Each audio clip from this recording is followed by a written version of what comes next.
When I was 10, I used to have a best friend and neighbor who lived up in a very old house. The house was very old, with original wooden floors, doors, and cobblestone foundations. My friend's family have had the house for 3 generations.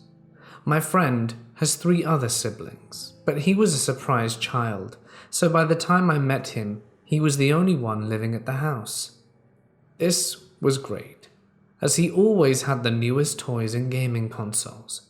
I came over quite often, and every time I went I always felt that something was off.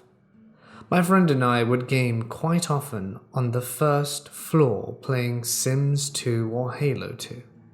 The house was much more spacious than 3 people could ever need. For this reason, in the summer, they would close off the upstairs to keep the cold air on the first floor. The issue with very old houses is that they use a very unique door for knobs. The people don't know the doorknob is fitted inside a square hole in the door fitted with a skeleton key lock. Through the years, the doorknobs have been lost, leaving only 2 doorknobs to unlock doors around the house. That means that the doors upstairs had no way of opening, as they had no door handles. While me and my friend would play our games, frequently we would hear heavy footsteps moving throughout his old sister's room above us. I asked my friend about it, and he said that it's something that has been happening for ages, and he believes it is due to squirrels in the attic. Normally, I would be inclined to agree, but this felt like heavy boots dragging themselves through the 2 rooms above us, and you could follow the sound as it walked through them. We were in his home a lot by ourselves, as his father owned a construction company on the outside of his property, and his mother worked during the day. This left me very suspicious, as there could be no one in the house other than us. This would happen quite frequently, as my friend had learned to do. The next experience, however, shook me and my friend to the core. Like any other day, I came to my friend's house after school to play games. My friend and I were getting through the last mission of Halo when all of a sudden a huge bang came through the hallway leading to the stairs. This area was closed off, with the remaining doorknobs for the original doors. We turned the corner to discover that the door was wide open, with said doorknob laying on the floor next to it. My friend and I nervously chuckled and thought that his dad may have stayed home, as his room was next to the stairs. We went up the stairs to find that all the doors were open.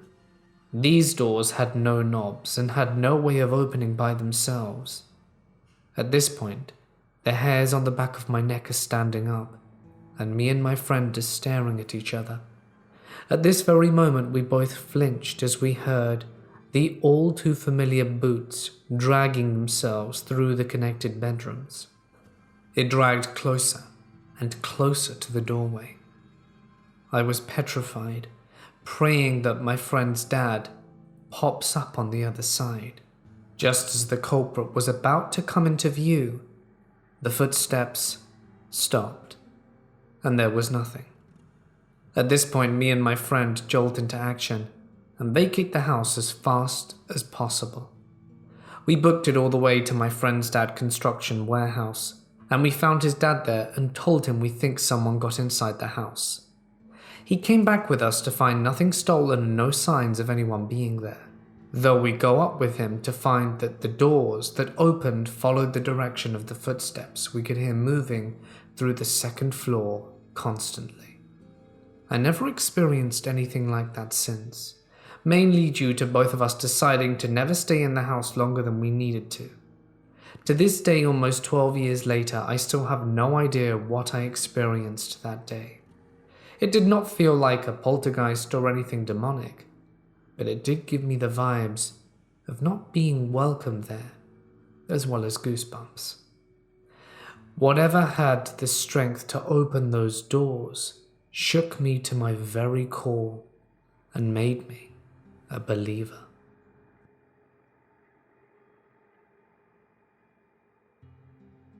I was in the British Army and stayed over a weekend on a course as it was too far to travel home.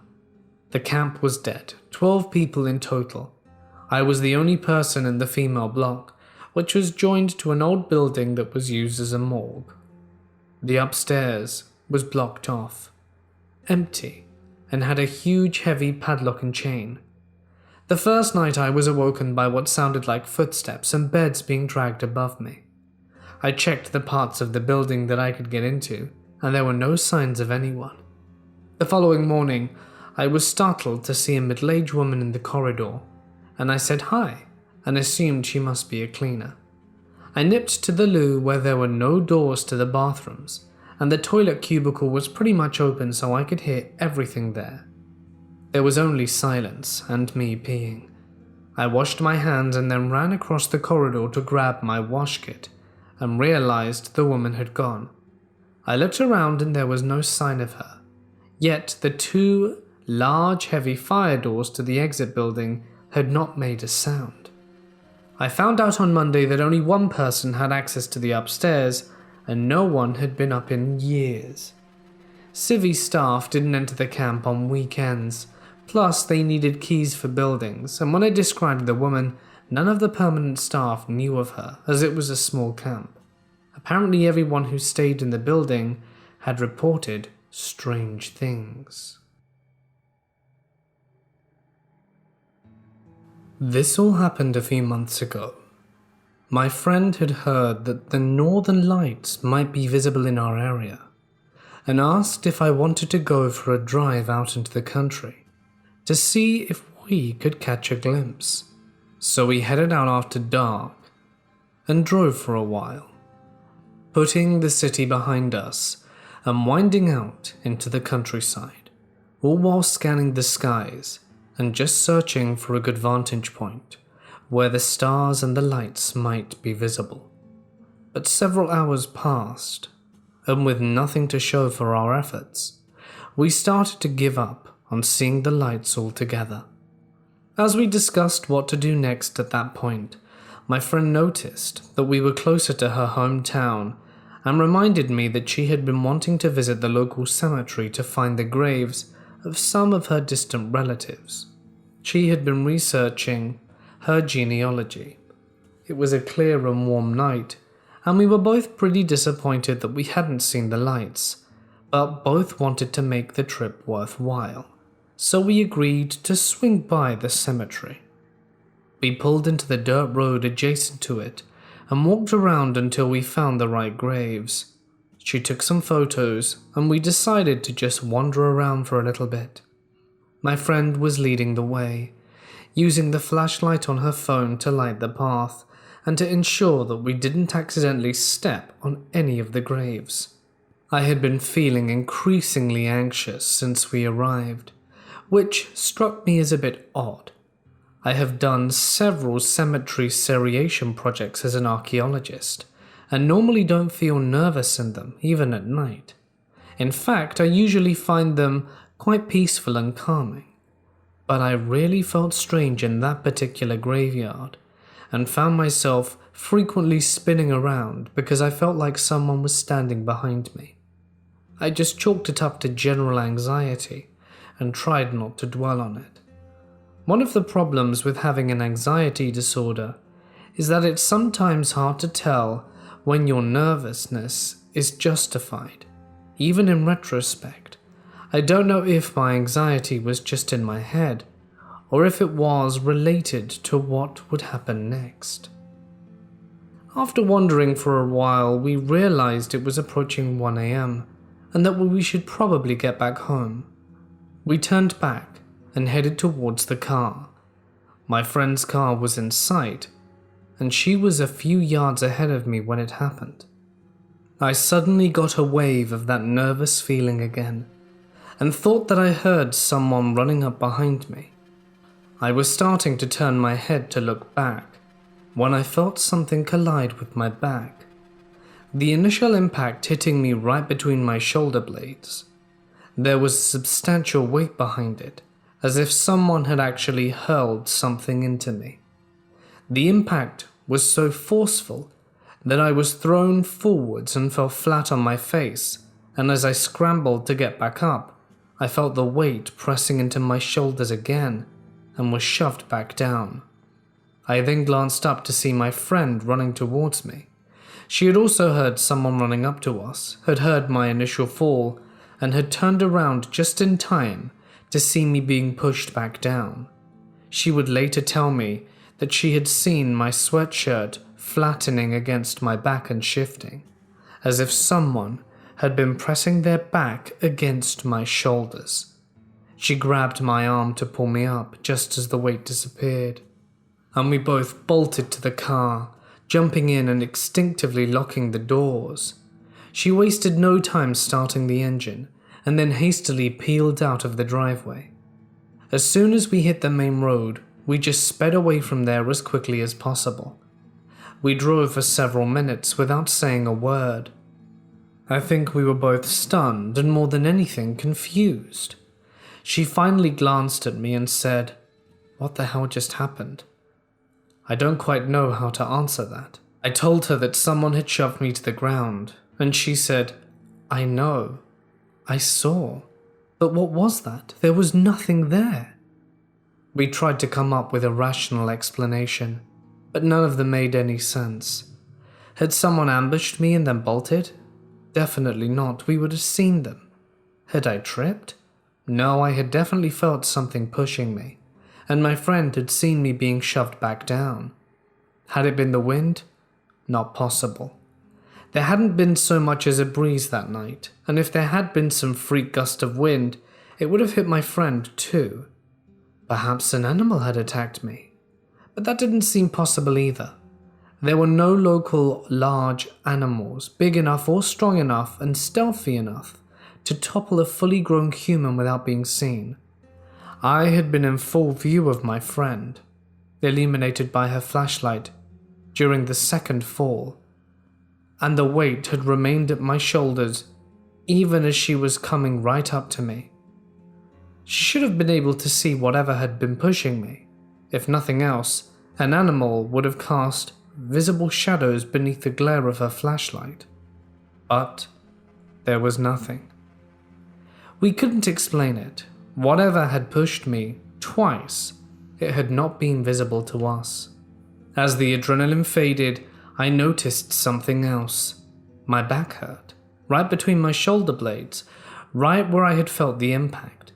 I could feel a sort of stinging, prickly sensation. It just felt like my back, despite being covered by my sweatshirt, had somehow been brushed with stinging nettles. I mentioned this to my friend, and she insisted on pulling over the side of the road to look at my back. She switched the hood light on in the car and pulled the collar of my hoodie down to look. I heard her murmur, "What the hell?" She took a photo of my back and showed it to me. The skin between my shoulder blades was reddened, and several little blisters had started to appear.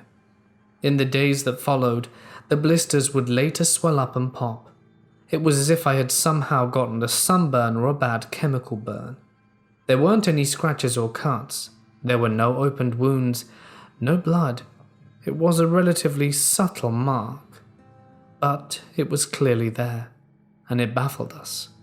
We certainly could not figure out how I'd been burned. I hadn't rubbed against anything. I couldn't have touched anything with my back. I was wearing a hoodie all night, and there were no tears or marks on the fabric. And the burn hurt.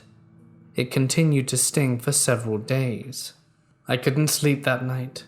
My back hurt, and every time I started to drift off, I'd suddenly begin to fear that someone was standing over my shoulder, and I would startle awake. I couldn't really understand what had happened at the cemetery, but it truly rattled me. I don't know where exactly I stand on the issue of paranormal phenomena. To be honest, as an anthropologist, I'm trained to keep an open mind, but I still have to rely on a deeply academic and often empirical perspective. Still, I know that something truly bizarre and frightening happened that night, and my inability to explain it, to account for every strange little detail, has been deeply disturbing. It's also been especially difficult to grapple with because I already have PTSD from a previous assault, and there is something profoundly unsettling about the fact that in this instance, there is nothing I could have done to defend myself, and with no clear explanation for it. There is no way for me to prevent something like this from happening again, and I can't cope with a fear that I cannot begin to understand. It's also begun to affect my dreams. I've had several odd nightmares since the incident in the cemetery, dreams that are oddly similar to the nightmares that I've had for many years while growing up.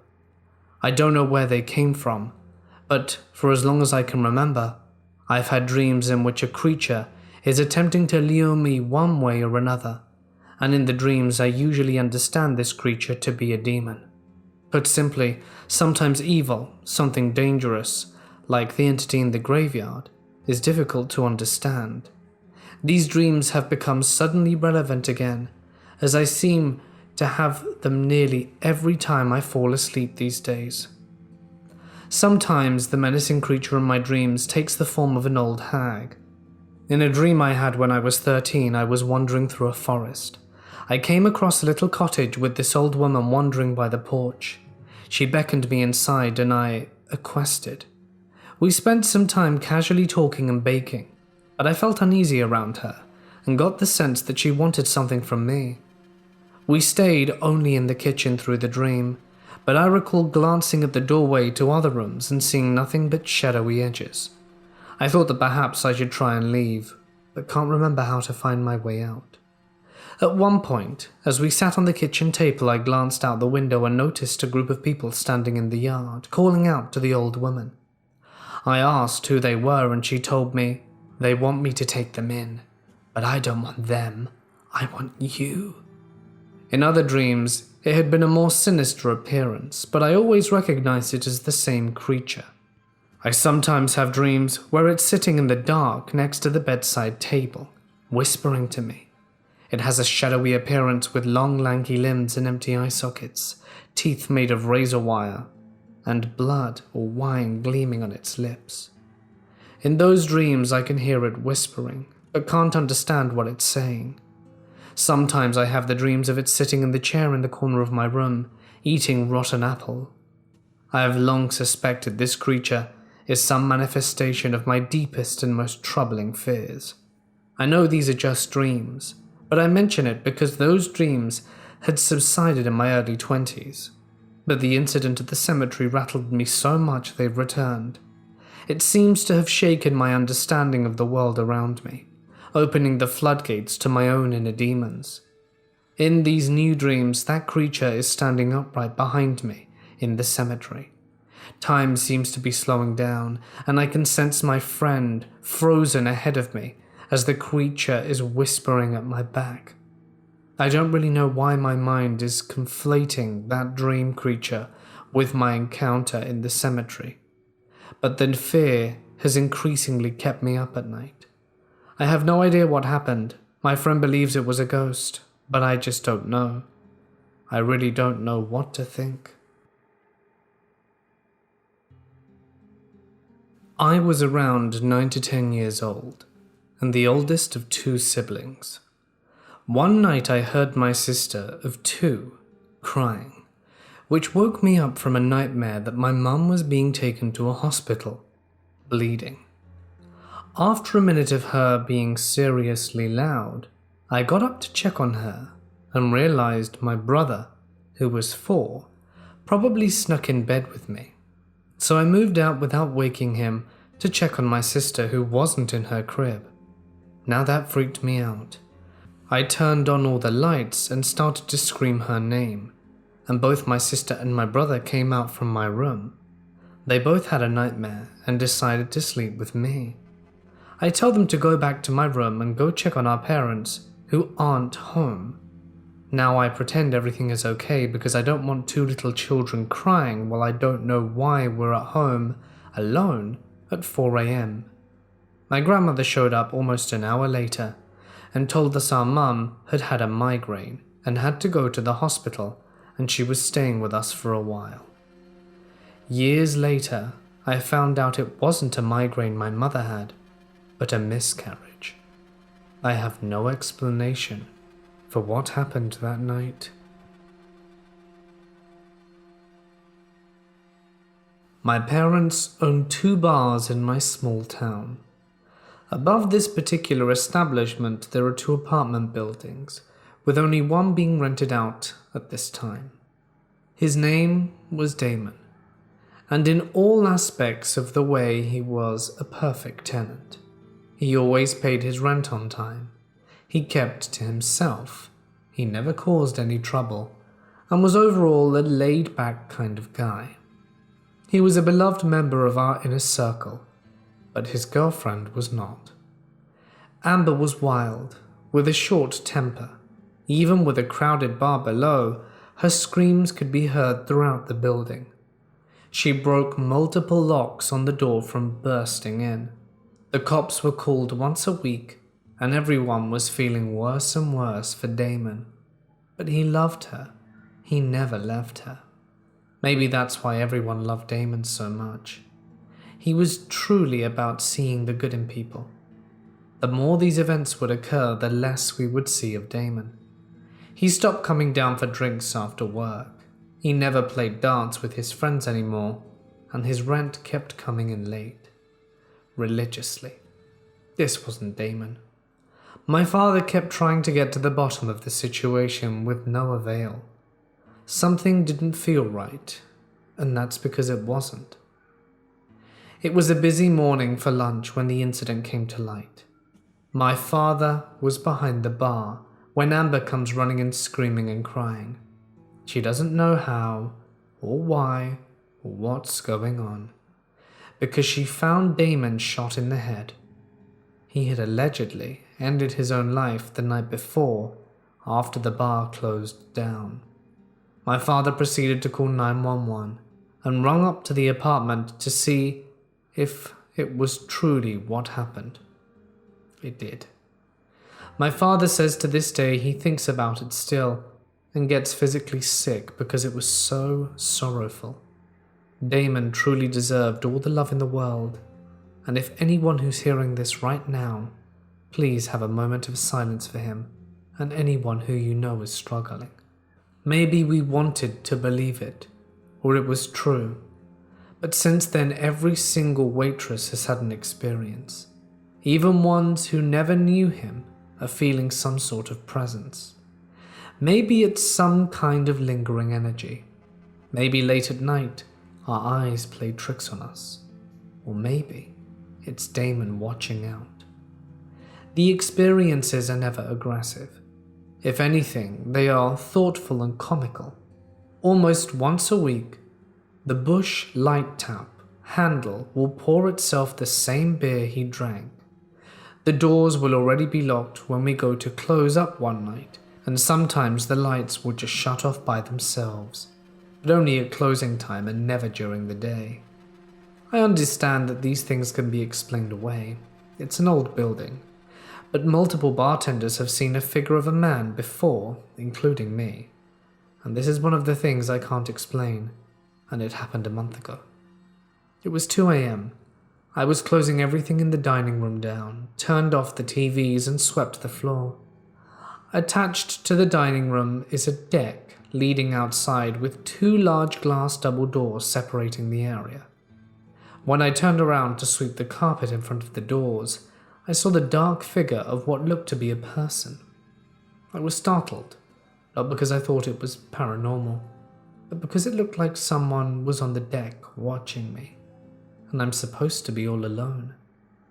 I quickly opened the door, furious because this person really freaked me out. And FYI, we're closed, dude. You don't have to go home, but you can't hang out on my deck. But no one was hanging out on the deck. In fact, there wasn't a single car in the parking lot. I was utterly and completely alone. I agree with sound logic at this point. I freaked myself out, that's all, until I walked back into the dining room. I closed the door behind me, and when I go turn around to lock, I look into the reflection of the glass, and I see the figure. I turned, shocked, tears already in my eyes because I don't know this person. Who's in here with me? And the answer was no one. The figure wasn't there. And when I looked back into the reflection of the window, it was gone as well. I called my dad immediately. I never finished sweeping or any of my other nightly chores and got the hell out of there. The next morning, my father went to open business up and found the basement door broken into and half the cooler ransacked. When looking back at the security footage, 2 men are seen breaking into the door using a crowbar and loading up a truck. And we got the license plate, thankfully. When we checked the timestamp, it said 3:06 a.m. That's when I started to panic. If I wouldn't have gotten so scared of what I saw, I would have still been there. It takes a good hour to clean and close down from a shift. No doubt in my mind, I would have been there. Something inside tells me it's luck, but a larger part of me wants to believe that was Damon, and that he's still here in some way looking out for the girls like he always had.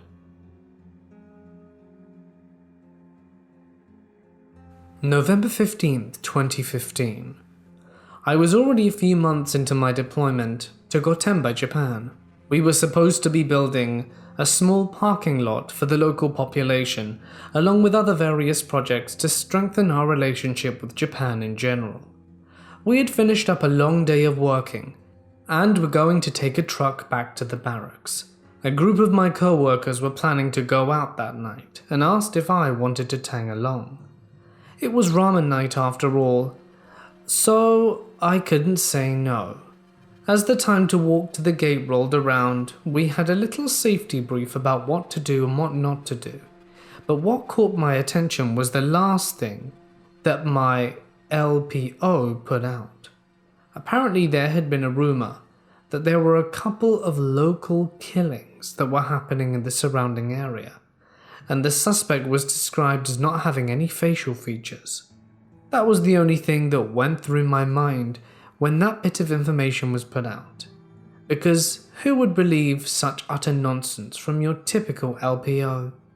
Anyway, with that being said, a group of 4 individuals, myself included, headed down the hill, exited the gate and began our trek down this big-ass hill. Leaving the base and going down the hill is like taking a trip from the past and going to the future.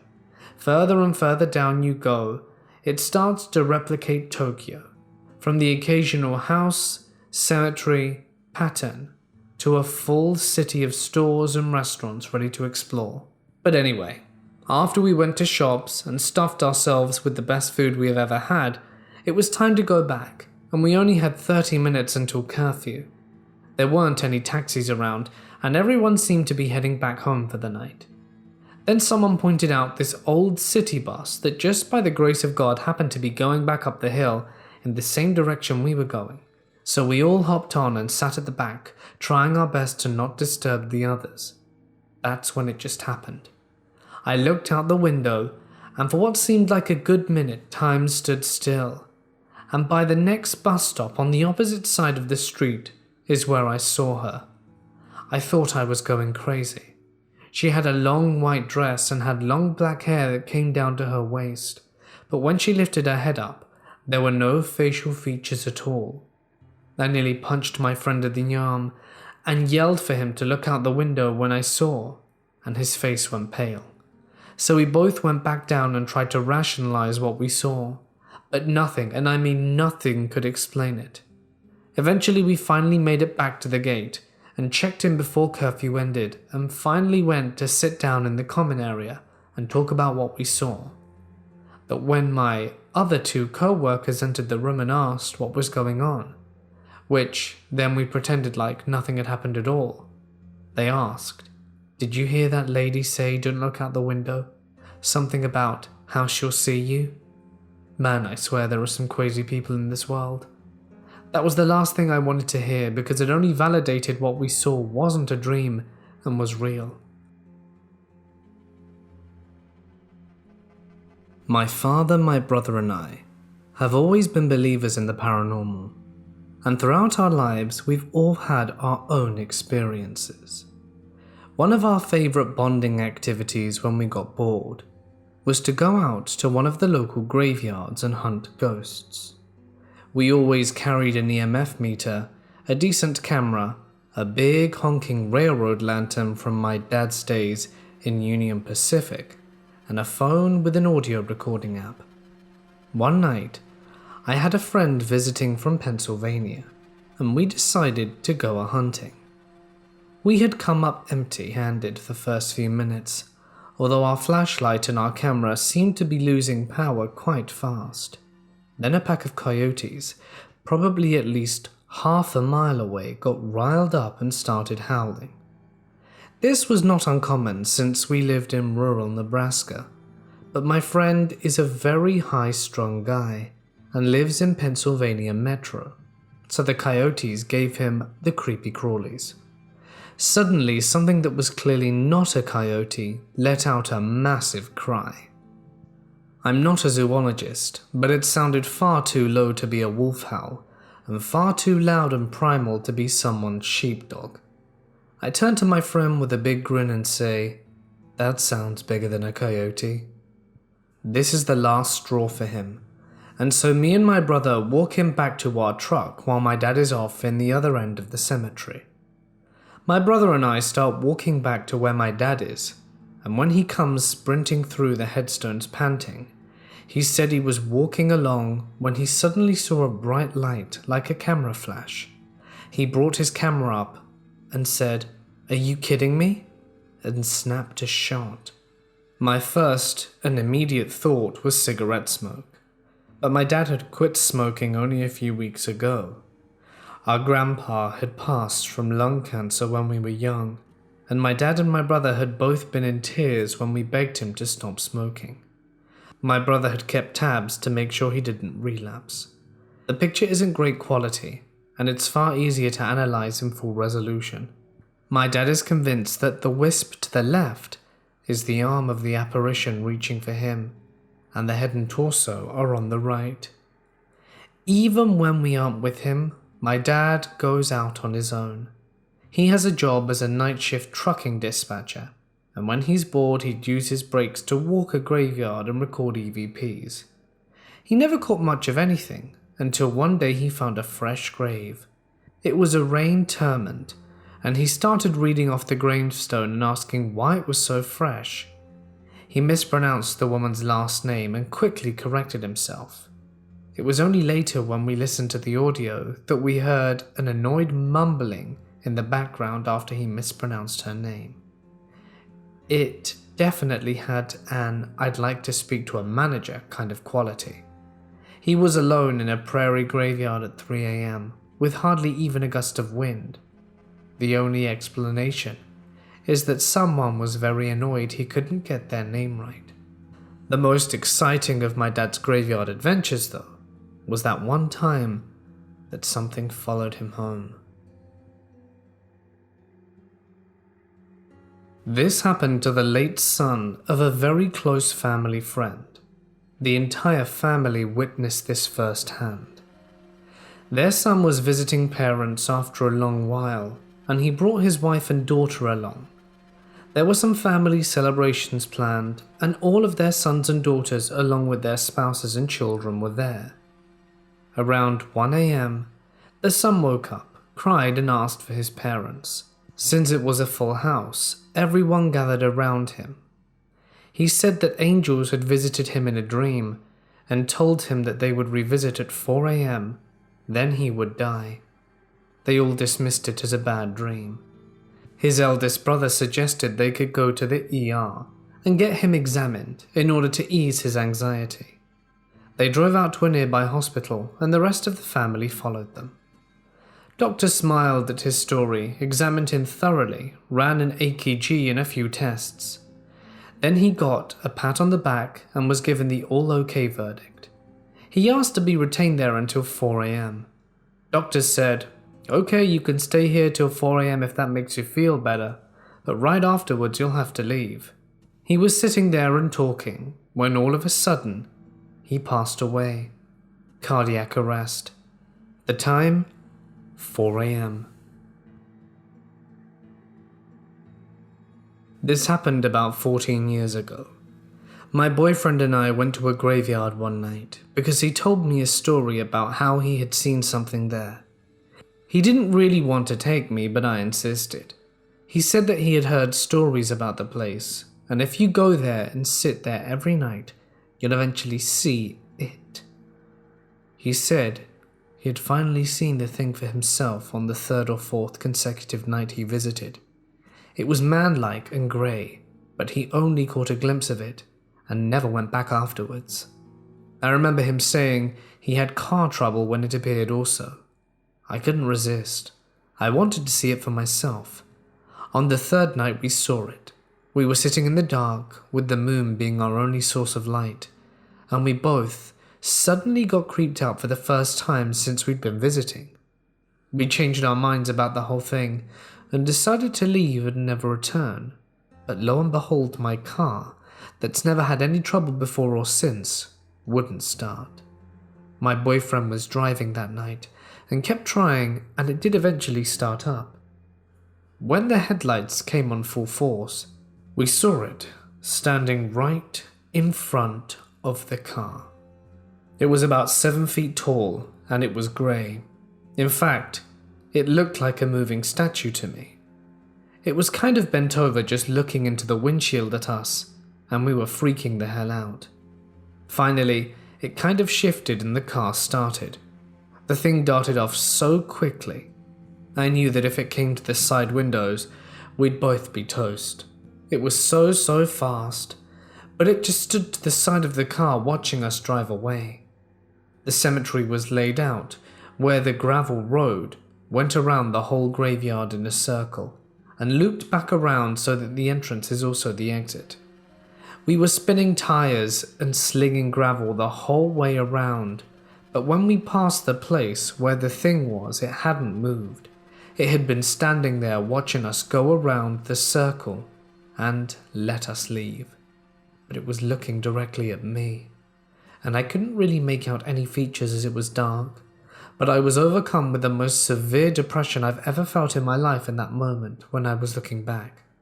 It was like everyone and everything I cared about in my whole life was burned right before my eyes. The pain and hurt was almost tangible, and it took my breath away in that moment.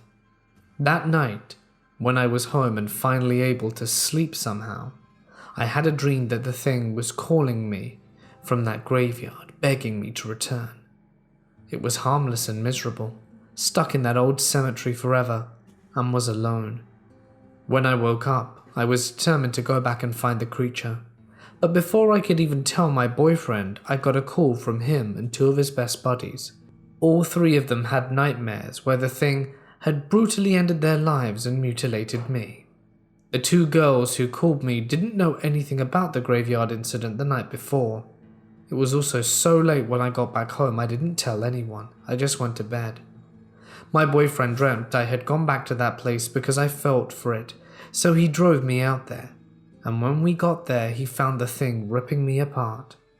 For a long time I had dreams about it saying, "I won't hurt you, I'm suffering."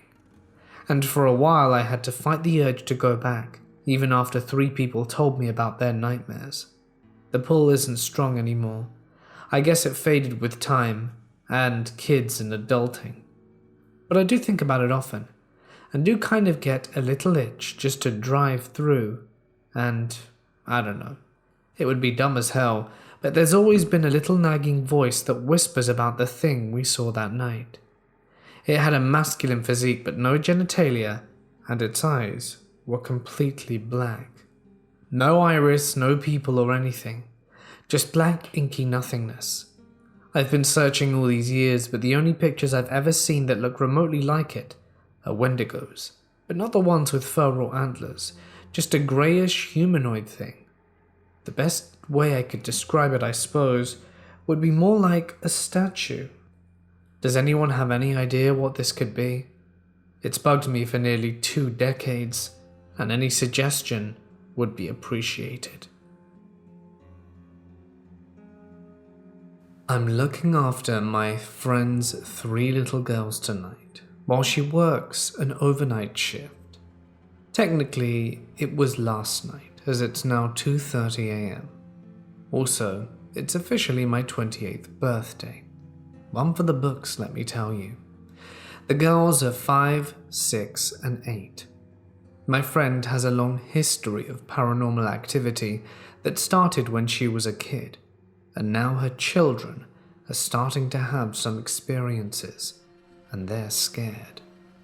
The 5-year-old was going on about her imaginary friend Summer tonight, who she's been talking to since she was 2. She says Summer isn't really imaginary, she's real, she's just not alive. She describes her in the exact same way every single time, and said she looks like wood. I have no idea why. My friend's daughter doesn't have an explanation for the wood thing either.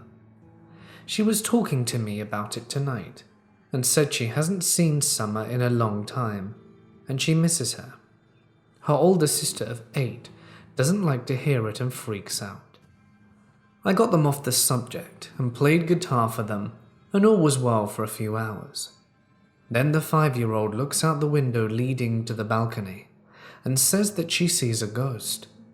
I shrug it off, thinking it's just in her mind. The 6-year-old walks out to the window, turns around and looks me dead in the eyes with a look of horror, one that I've never seen on such a child. The 8-year-old proceeds to go out as well.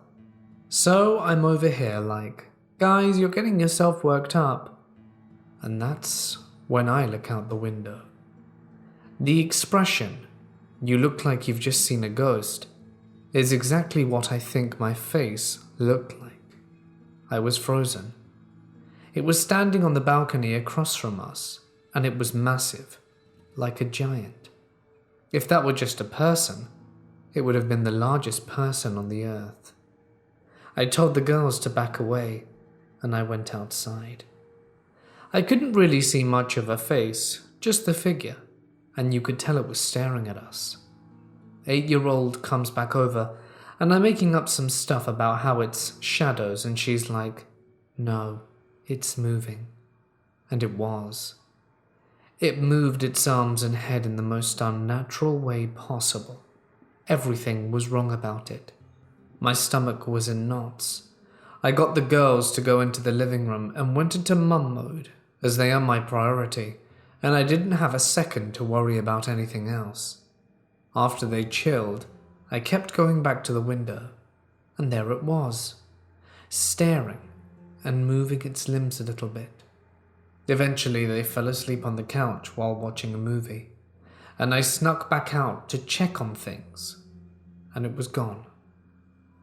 Writing this out makes me feel crazy, and I wish I had another adult with me to confirm what I saw. But I know what I saw. It couldn't have just been a neighbor. It couldn't have. It was way too big to be human. It moved in ways I've never seen people move, and sent a chill down my spine. The 6-year-old woke up scared, and is in the master bedroom sleeping, and I'm sitting on this balcony, staring at the one across from me, waiting for this thing to appear. Nothing else happened. Nothing else needed to happen. I know what I saw, and it was like nothing I've ever seen in my life. At this point, I'll know I'll be up all night. It made me so uncomfortable, and more importantly, I wanted to be aware of everything so that I could protect the kids. I feel crazy right now. If anyone could shed any light on it, I would be very grateful. I'd also like to add that when Britt, my friend, and the mother of the girls got home, I immediately told her what had happened, and she went through the many stages of, "What the hell?" She looked at me and said, "You didn't happen to take a photo, did you?" My mouth dropped open. I couldn't even find the words. All I could think about was, how could I not even think to take one? I just didn't. It was the furthest thing from my mind at the time. When I first saw this thing, shock completely took over. I stood there, the girls at my side, completely still staring at this figure. I couldn't move, breathe. I just froze. Once I snapped out of it, my number one priority was to protect the kids and to get my stuff together. I bounced back between fear and frozen to keep the kids safe, never once considering taking one. Now that it's been brought to my attention again and again, I've wondered what I'd do if I did see it once more.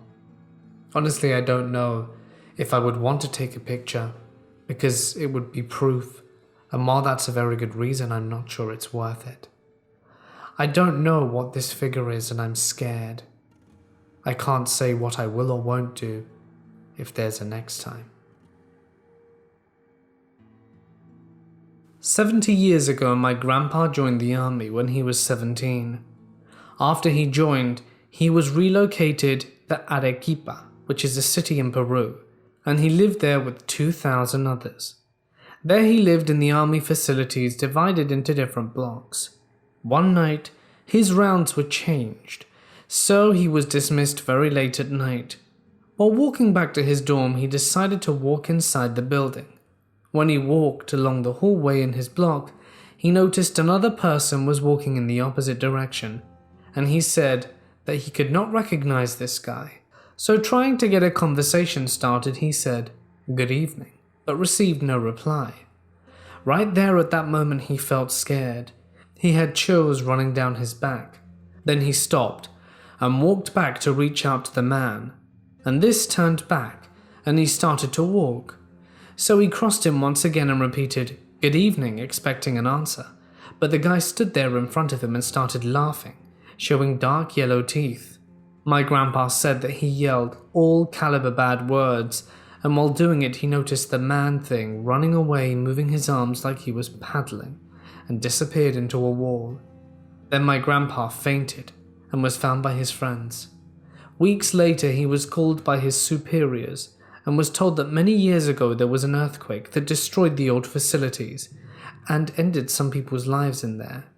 Yet, they also told him that the person he saw was a cadet like him, who practiced rowing and passed during the earthquake. Throughout my life, a lot of strange things have happened to me, and I'm hoping that by sharing these stories, some of you might be able to spread some light on what I've seen. When I was about 13 years old, I had a small room and the setup was pretty cramped. My closet wall was about 1.5 feet across from the edge of my bed where my head lay. On that wall was a poster-sized frame of a guardian angel on a bridge with 2 kids. My family is Catholic and Hispanic, you see. One night, I happened to wake up in the middle of the night and looked at that wall to see the picture was no longer in its place. I looked down and didn't see it on the floor directly below either. Instead, the pictures were directly under my bed, with the image face up and the glass broken on the top of the image. From what I assumed, there's no way the picture could have fallen and ended up like that. Anyone have any ideas? As a younger child, I had been quite mischievous and typically got in trouble for messing things up or doing things that my parents specifically told me not to do. There was an incident where I had found myself in trouble, and when my mother was scolding me, she had angrily asked, "Why would you do this? What made you do this?" And for some reason, the 10-year-old me just spouted out, "The devil made me do it." But I don't really remember why I would have said that.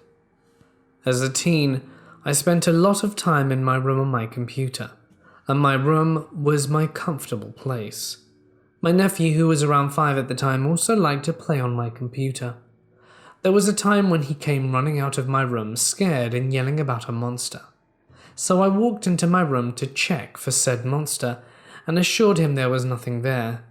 He returned to the computer and only lasted about 5 minutes before running out crying and yelling again about the monster. I still am unsure as to what happened there. Since I was raised in a Hispanic Catholic family, my mother hung up many religious images like crosses and statues all over our house. There was a small porcelain statue of a young Jesus that was set in place on a wall in my room. One day I was dusting off all the furniture in my room, including the porcelain statue, which stood about 7 inches tall, and it fell to the carpet as I was wiping off the dust. When it fell a grand total of 3 feet, the statue broke in a fairly straight line across the statue's neck, essentially decapitating it. on soft carpet. Nothing else broke off but the head. Brushing it off as no big deal, I used some clear nail polish to reattach the head and put it back on my wall. I didn't think much of it back then, but as I've grown older, it does make me wonder why only the head fell off. Right after high school, I left for the Navy. I figured it would be the best route to take since I wasn't committed to the idea of college right away. On my first command in Washington, D.C., I made friends with some of the cool kids and was invited to a going-away party for my roommate's boyfriend. I'm not the type to party or socialize in general, so I declined.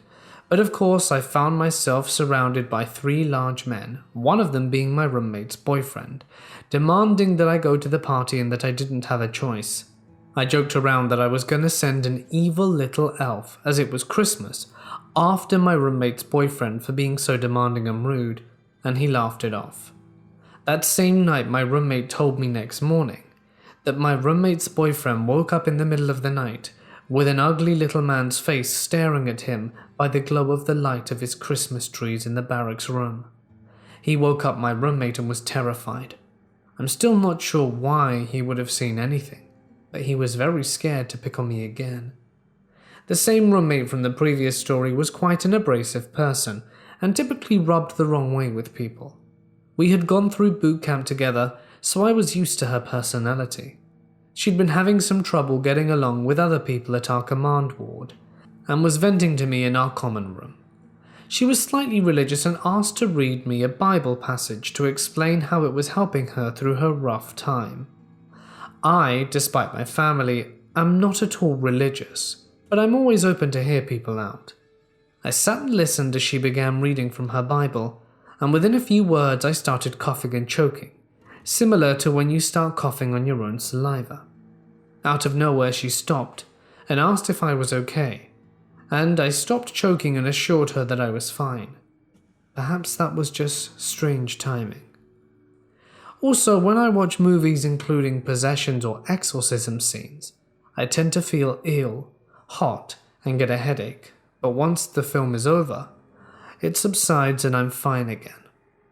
It was such an issue that my now ex-husband used to try and stop me from watching these movies to avoid feeling ill, but I love Halloween and horror movies, so I didn't care. No matter what it was, these movies had some weird effect on me.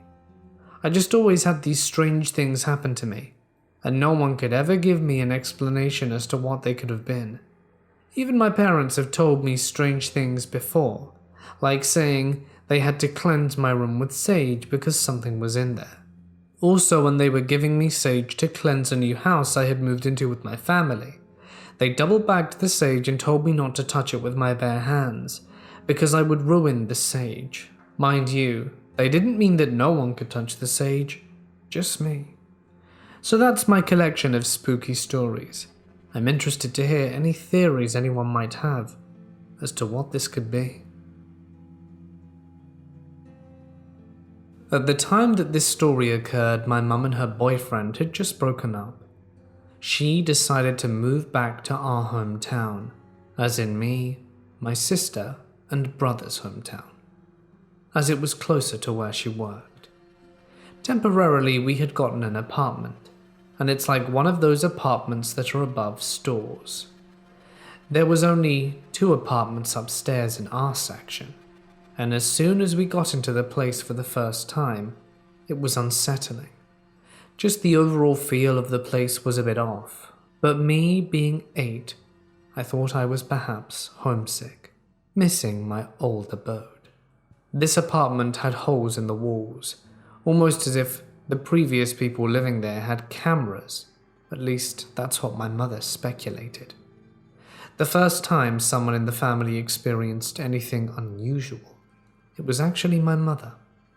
She had woken up to her bedroom door opening and shutting. Assuming it was one of us, she got up and opened her door.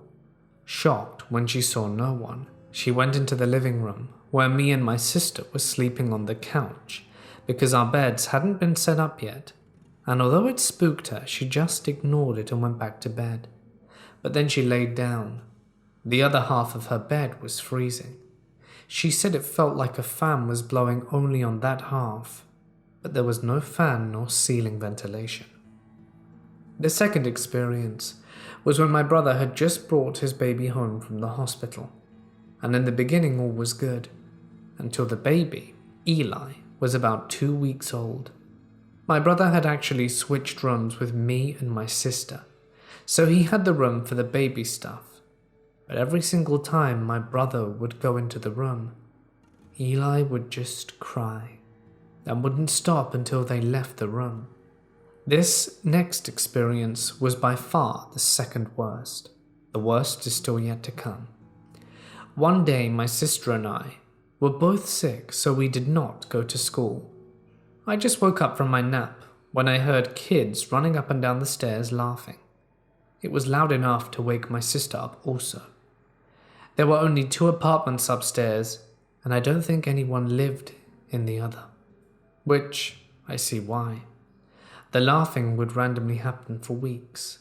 It turned into patty cake, coming from the closet of the room that my nephew would refuse to go into. And now the worst, which still gives me goosebumps to this day. It was wintertime. Me and my sister had a movie night the previous night because school was cancelled due to snow.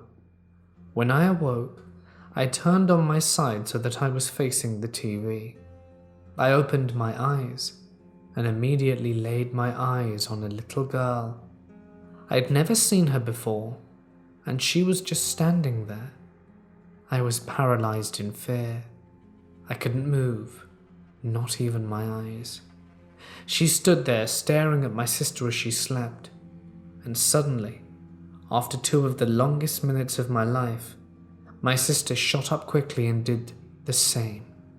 She started crying and telling me about the nightmare she had, and that it felt like someone was watching her the whole time. Me being young and scared, I started to cry too, as I told her about the little girl. My mum was at work, and my brother was at his girlfriend's house, so I called my grandma to come and pick us up. The rest of the day was normal. After this, small things kept happening for the other month we lived there. 9 years later, my sister, who's 22, sees this little girl, but I don't. I may hear a giggle, but I don't see her anymore. My sister says sometimes she'll just poke her head around our TV stand and then vanish. That's all. I've been a night shift worker for over 20 years. I've worked various locations up and down the country, but one that I'll never forget was a private cemetery. These were people who were old money, had more than enough for someone to protect their house, their gardens, and of course the private cemetery at the back of their property. There was a little guardhouse located near an access road, which was on private property anyway. And I was stationed in this tiny little cubicle, and just to walk around the cemetery every hour to make sure there was nothing funny going on. So this is what I did for about 2 years.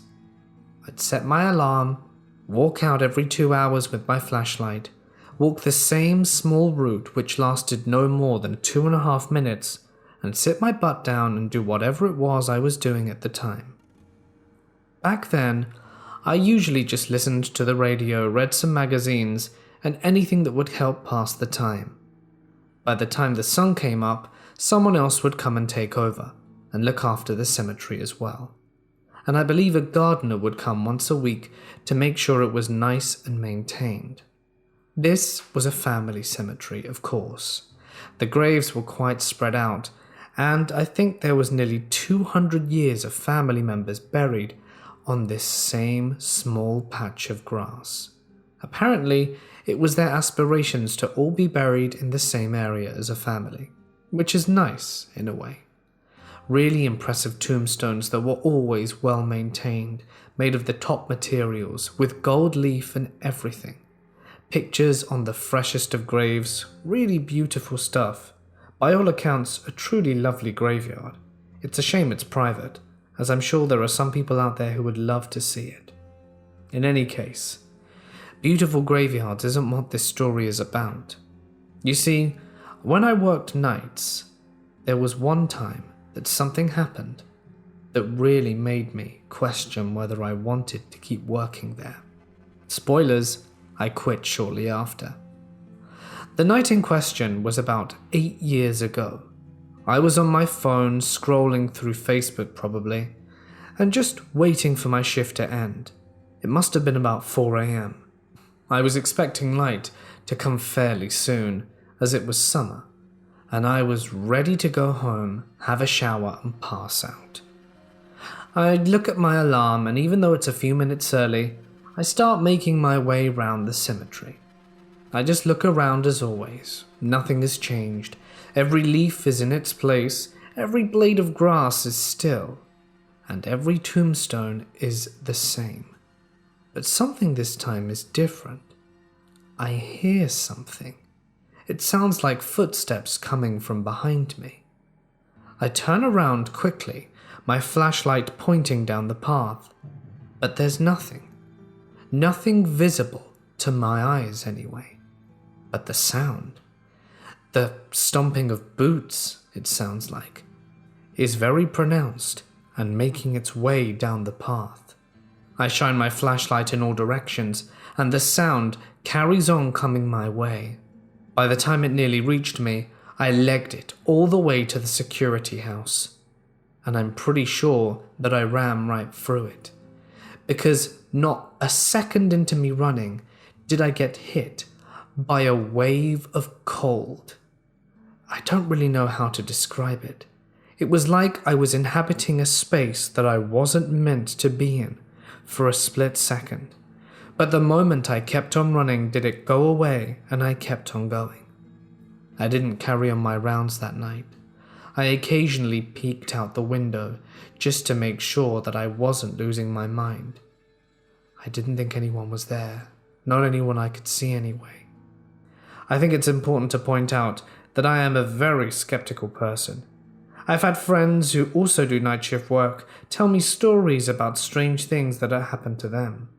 And I'm always the first one to call out BS. In any case, I returned to work the following night, convinced that I must have had some momentary lapse of fear, judgment, whatever you call it, and that it never really happened. I'd spent the whole day telling myself that was the case, and I was believing it. But at about the same time that next day, when I was making the rounds again, I didn't hear those boot steps, oh no. I heard someone whisper in my ear, "You don't belong here."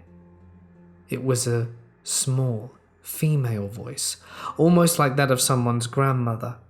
And just like that, I soiled myself, ran to the guardhouse and didn't leave.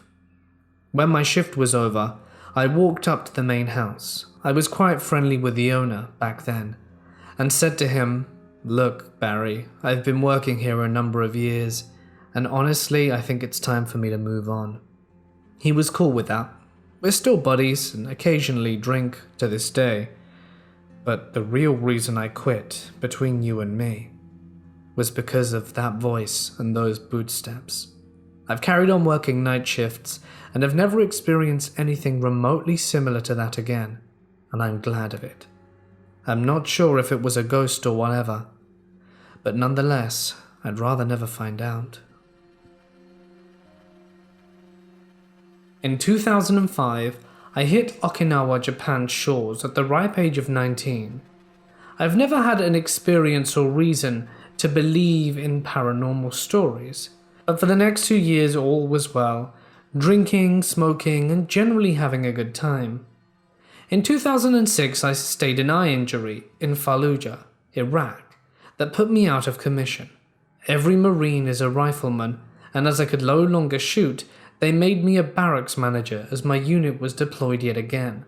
I was pumped for this job, as I didn't want to be discharged before my 4 years was up. That, and everyone knew it was a skate job, aka super easy. I had the usual problems of broken furniture and such for a while, and one day a Marine comes into my office and tells me there's a woman with a white dress with long black hair that covers her face, who sits up in the upper corner of the room and watches him as he sleeps. I think to myself, this man has watched The Ring too many times, and I tell him that I can't change his room and to move on from it. At this point in time, I'm manager of Barrack 5696, and there came a time where Barracks 5704 diagonal from us was empty, and we needed renovations. I was in charge of moving everyone to 5704 so they could begin renovations. After all had been moved and everything was calm, I began an addiction to watch shows like Ghost Adventures and Ghost Hunters, back when they were fresh and new. I thought to myself, this is all rubbish, and found myself verbally saying such out loud. And a buddy of mine said, "Hey man, don't you have the keys for 5696? He was right. I did, and it was totally empty at night. Piquing my interest, I bought a tape recorder, old school, not a digital recorder, and went to the room that the Marine told me about nearly a year back, and set the thing on the top of the mirror above the sink, locked the door and left. The only entrance to Barrack 5696 was that one, and I went back to 5704. The next day I let the Japanese painters in to do their job, as I did every day, and went up to room 423 to collect the recorder off the top of the mirror. I returned back to my office 5704 and listened to the tape. I spent 4 hours listening to nothing, dead space. Then it happened. The wall locker in a room next to or near room 423 began slamming shut, open shut, and this went on for a few minutes. It seemed the building had come alive. I was disturbed as I was the only individual with a key on them. Any enlisted even above me would either have to ask me for the key or get one made. Once they did, I cannot fathom them with wanting to slam wall lockers closed in the middle of the night, nor able to slam as many as I was hearing at the same time without 20 people there to help them. Yet I heard nothing but slamming wall lockers. No footsteps, no voices, no nothing. Knowing, I placed the recorder and told no one about it, locked the door to the room, and the main door to the barracks creeped me out. No one had access to this barracks, nor knew of my intentions. I was convinced the ghost realm was real. Just like Zach, I wanted to find out what was out there. I wanted more proof of these spirits. Barracks 5696 was still under renovations, which meant it was an empty night, as no Japanese working crews, and I held the only key. I convinced a buddy of mine, who I will refer to as Gary, to come with me. We were going to conduct a live ghost hunting session. As exciting as it sounds, it wasn't. We never heard or saw anything. Being my/his first time, we felt we were talking to empty rooms of nothingness, and we felt like nothing was there. We would pick random rooms throughout the barracks, opening whichever room we felt at the time, and walk down to the office of 5696. It still had power and the office was functional, and we joked that there wasn't anything there. The banging wall lockers still haunted my thoughts, and I aimed to know more. I plugged in my digital recorder, an upgrade from the tape one, into the PC, and started the exhausting journey of reviewing our files, one for each room. Gary was convinced that we entered rooms 3 or 4 times on the recordings when it happened. I said the usual, "Good evening, my name's Will," and Gary asked for their names. Clear as day, we got a response that said, "Get out." Neither of our voices, and we were within arm's reach of each other. This was the first time of many threats I received attempting to find the truth inside the barracks, a truth that came to infest my home life and made me never want to mess with this again. Of course, as a madman, I persisted. I was living off... The story continued. I was living off base at the time with a girlfriend in a 10-story building. We were on the 10th floor, and everything seemed fine when we moved in. At least she never mentioned anything at this point. After a few weeks of doing EVPs nightly at 5696, she started to talk about this shadow person. I asked her where she saw it. Was there anything about it other than shadow? Was it threatening, or the usual stuff? She said it always walked in the closet, had some color of glowing eyes, orange I believe, and just creeped her out in general, but never tried to harm her. After hearing this, I started to freak out. I was having some issues in 5696, and I never mentioned them to her, but it seems I may have brought some home. During this time frame, I started getting strange things on my EVPs, not the usual get out or hellos, but things that seemed far more intelligent and sinister. For instance, I always introduced myself. Hello, good evening, my name is William. I only wish to communicate and mean you no harm besides my name. These entities should have known nothing else about me. I was getting responses from them, calling me by my childhood nickname, a name I hadn't used in years, and the other guys with me damn sure didn't know it. They once asked who my mother was, who your mother is. Now, this may not have been specifically aimed towards me, if it wasn't followed up by a whisper saying my mother's name, in a different voice from the first. I lost patches of hair from the back of my head that looked like 4 fingerprints in a pattern, suggesting something had grabbed the back of my head. Doctors said it was stress and gave me steroid shots, but the hair refused to grow back for 3 months. 3 months just so happened to be the same amount of time I grew concerned with the EVPs I was getting, and threw in the towel. I locked up 5696 one final time and never returned there after dark. The hair that grew back in those spots was pitch black, and I have blonde hair, and stayed that way for years. These days it's slightly lighter, probably from the sun exposure, but still not the same color it should be. Finally, I had a dream in the 10-story building right before I quit, and it was some kind of evil red creature laughing and prodding me whilst it tortured me. When I woke up and realized it was just a dream, I was relieved. Shortly after this dream of mine, which I never told anyone and my girlfriend had a similar version of, we went through a rough patch and I moved out of the apartment. She left shortly after, stating something was bothering our son in the middle of the night, something unseen. Today she is a minister and swears to me I brought something evil home all those years ago, and it has been following her for years.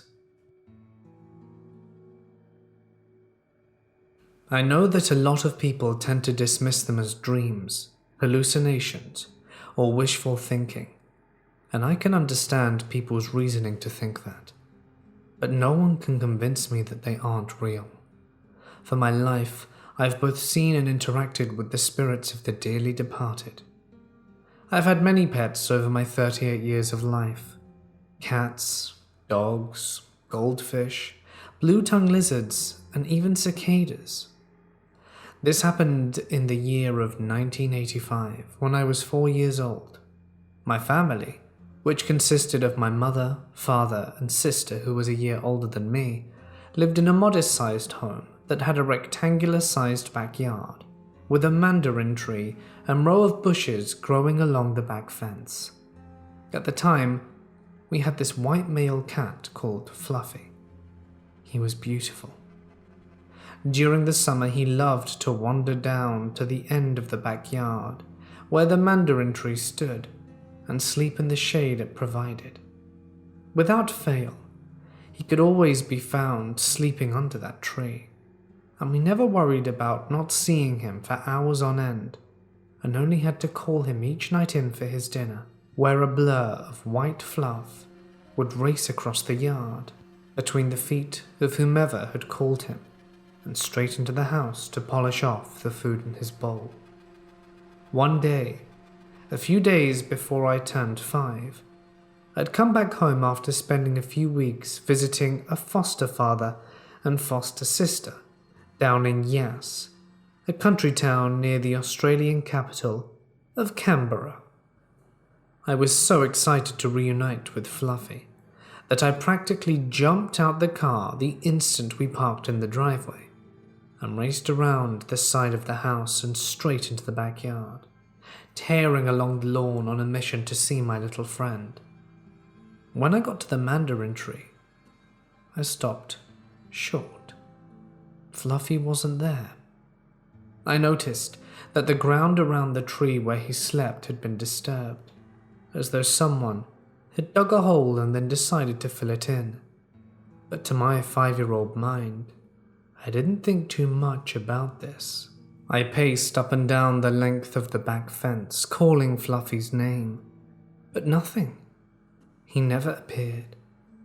I looked back down the yard towards the house, where Mum was slowly making her way towards me, a sad expression on her face. She told me that week previously, Fluffy had been hit by a van and was killed. She and my sister decided to bury him in his favorite spot beneath the mandarin tree, where he seemed happiest most. This made me realize that what the disturbed mound of soil was that I had seen. I cried for days afterwards, knowing that I'd lost my best friend and how I'd never see him again. About a week later, I was sitting in the backyard playing with my Voltron lion toys that my parents had brought me in an attempt to cheer me up, when I heard a meow coming from the bottom of the yard in the direction of the mandarin tree. I didn't take any notice, thinking it was one of many neighborhood cats, and kept on playing with the tiny pink Princess Allura that came as an accessory to the blue lion. This time I looked up in the direction of where I thought the meow had come from, and saw a ball of white fur about 3 feet between the tree and myself, standing on the lawn, looking at me. The cat looked like Fluffy. I thought I was seeing things, that I had to do a double take, and it was him standing there in front of me. I cast my toys aside and called out, "Fluffy?" The cat let out a soft meow in reply, before turning and walking over to the tree. I clumsily got to my feet to follow, but when I got to the tree, he was nowhere to be seen. I looked behind the tree, between the gap of the back fence and the base of the tree, but he wasn't there. I then checked the bush that lined the back fence. Nothing. It was like he had disappeared. I thought maybe he had jumped over the fence and into the neighbor's backyard, when I heard the meow once again, this time directly behind me. I spun around and there he was, standing on that patch of disturbed soil from which my mother and sister had allegedly buried him.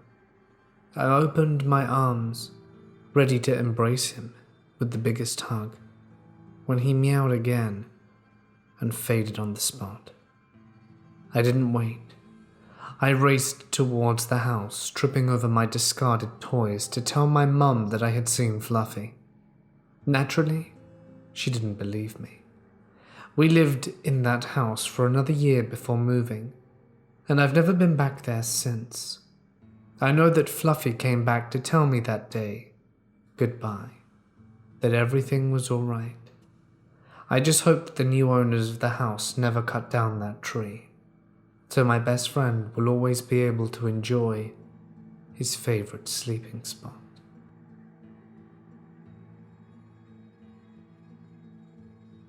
I was in high school, and my mom, who was a teacher, had a conference in another town. My brother and I decided to go with her. We stayed in a hotel where we had stayed before, and there were 2 beds, and I was with my mum, and my brother was next to us on the other one. I'm not someone who normally gets scared. I can watch scary movies alone at night and fall right to sleep. This night, though, I had this dream. I was at a party with some of my friends, and everyone was drinking. We were at an apartment somewhere, and on the 2nd floor, suddenly people started screaming.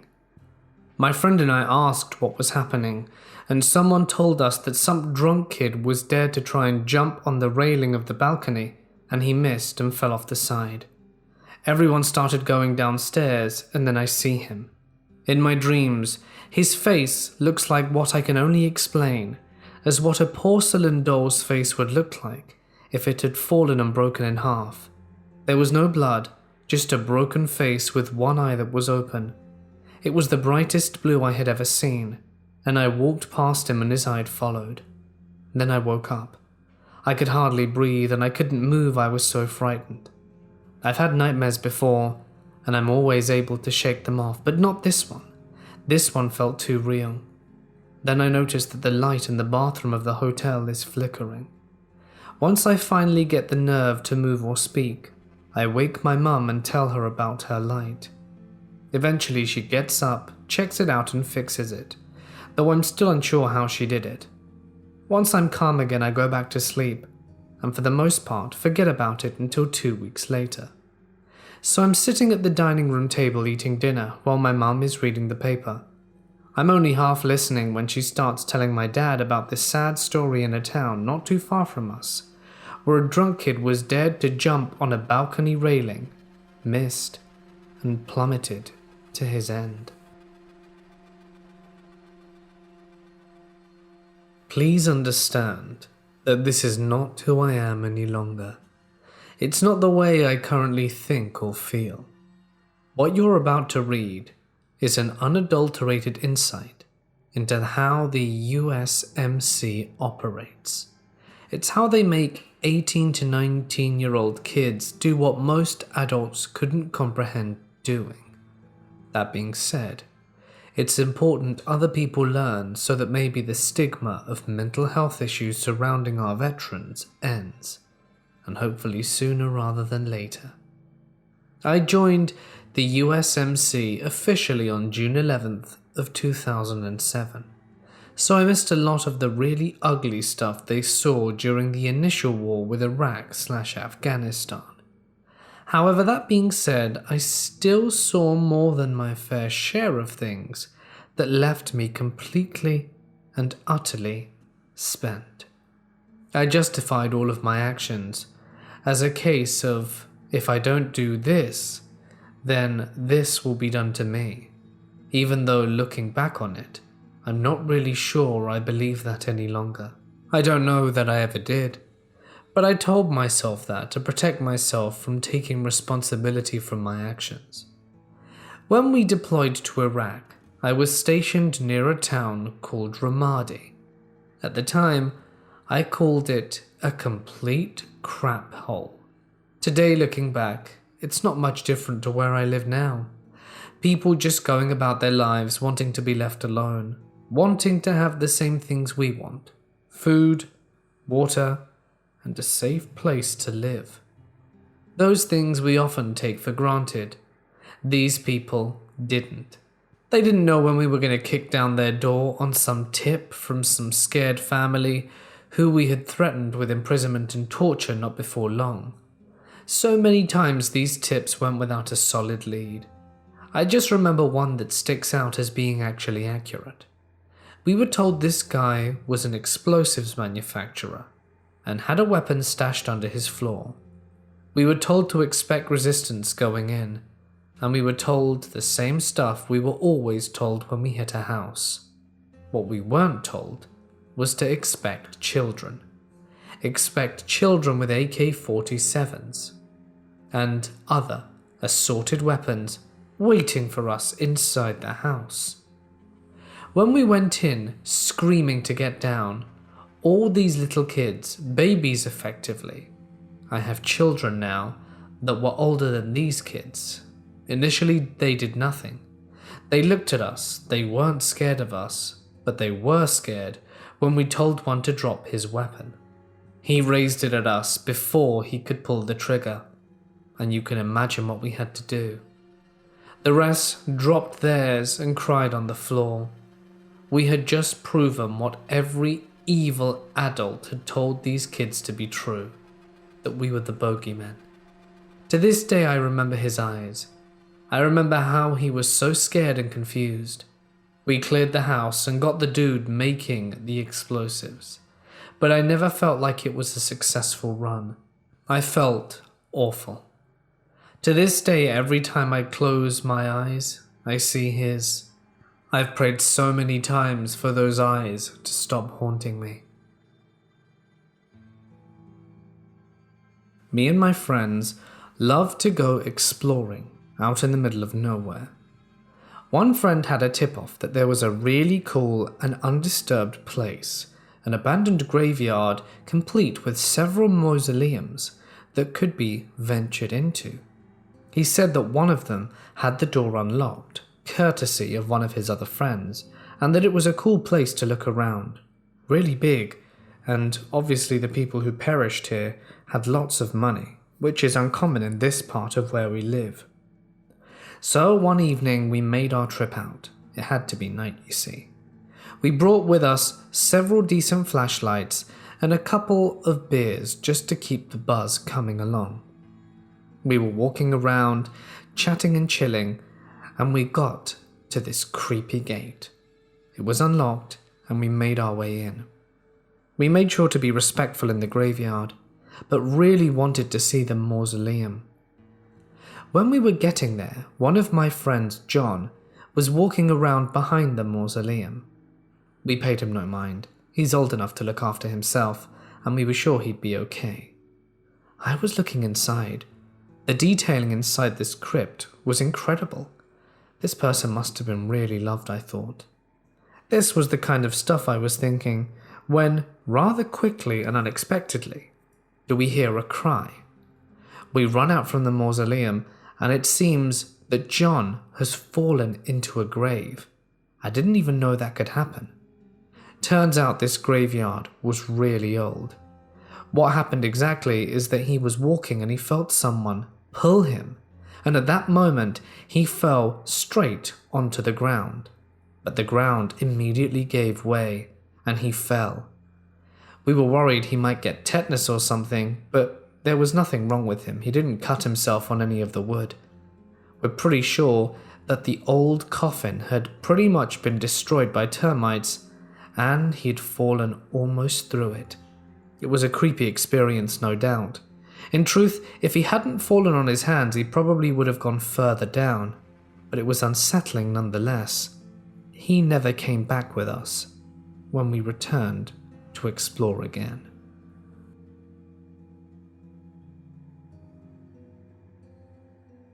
I was a sailor in the Navy who spent a lot of time out at sea, probably weeks and weeks at a time. One such of my jobs was being a lookout to spot boats, planes, and things in the water or air pretty much and report it back to the ship.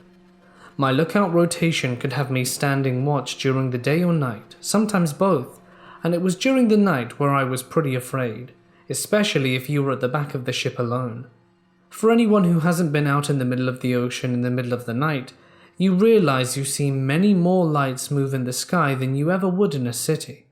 And on Navy ships, they like to have every little light on at night, so standing watch around 1 a.m. feels very alien sometimes. During the night, without a bright moon to help your vision, you may as well be on a different planet. There was this one time I saw a bright green color moving in the water slowly, and I didn't know what it was. My mind told me it must be a USO or something else. Eventually I was told it was just plankton, but it sure looked freaky to someone who was unaware of this. Another time me and another guy were standing watch together, and I decided to just look up during 2 a.m. and see what I think is coming across the midnight sky. I would see meteors streak across the sky, but a few times there would be bright lights moving slowly way out there, maybe a satellite, who knows. But I stared at it for a good 20 minutes, and approximately 15 of those slow-moving lights moved in different ways.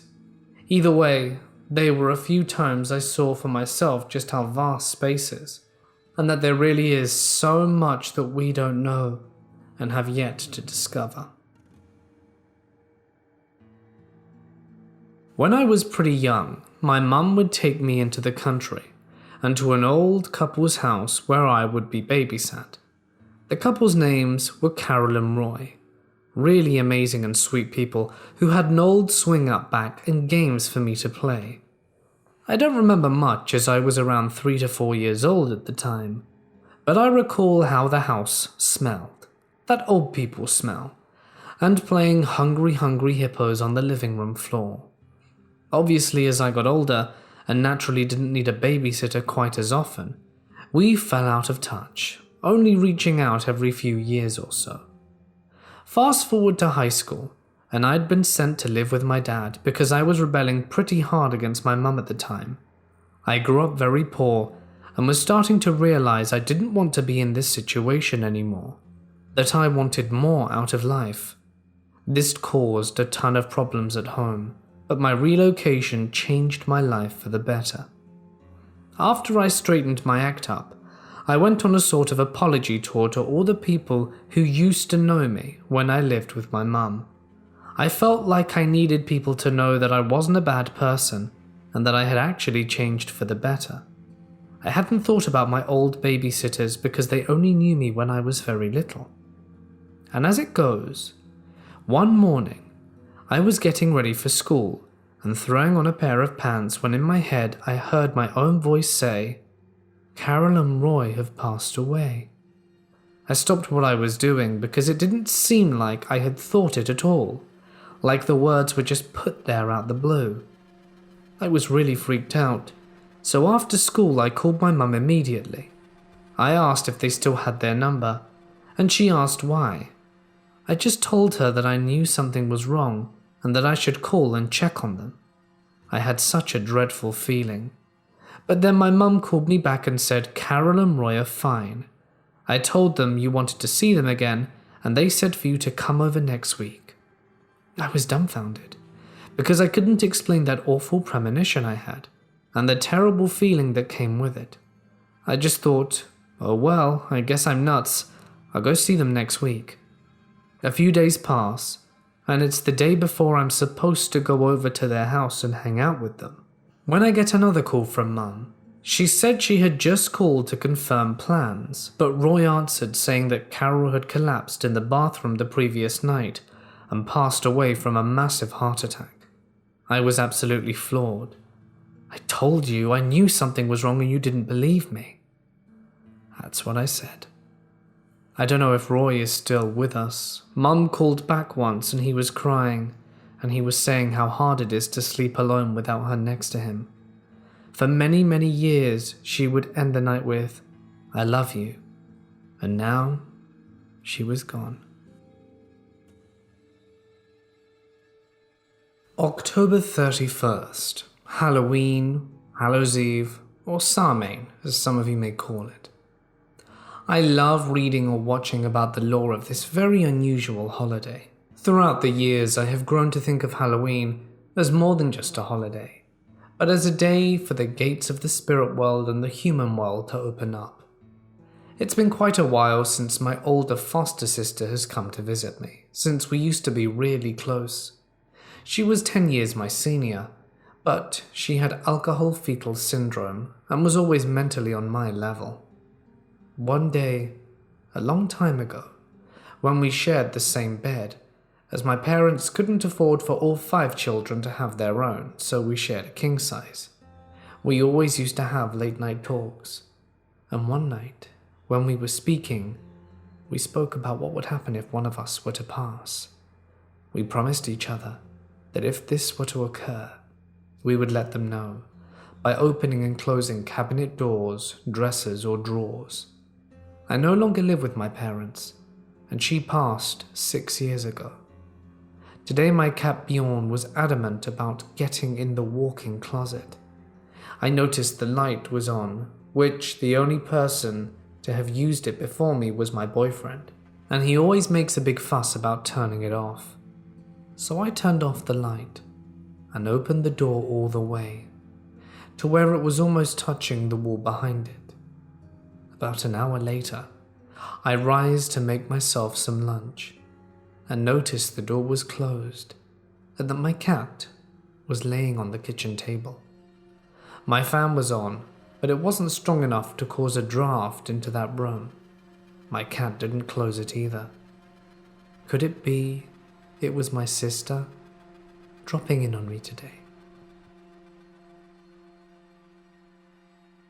A good friend of mine from WI that I met in boot camp for the Navy, came out of school with me in California for a few years.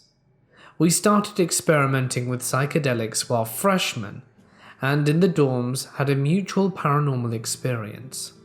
My old university is built from the skeleton of an old army base that was a really big base for artillery and such, down in the Clinton era. Everyone jokes the dorms were haunted because they were repurposed military barracks. We also had dilapidated, run-down old admin and hospital buildings around the campus that all intoxicated college students would explore as a sort of rite of passage. So one day we took a good amount of acid and had a grand old time. As we were peaking, we decided to lock ourselves in our windowless bathroom and put our headphones in and just jam to music. It was so dark you couldn't see your hand in front of your face, let alone each other across the bathroom. All of a sudden the room expands in size, and it's like I'm in a very large square room with benches on all sides. On these benches are shadowy people of various shapes, sizes, genders and ages. The problem is that they're all angry, sad and hurting, and not pleased that I can see them. I got really uncomfortable quite fast and almost had to leave, but dead ahead was one shadowy figure that didn't seem to mind my presence. He was actually very calming and soothing, despite being made out of blackness.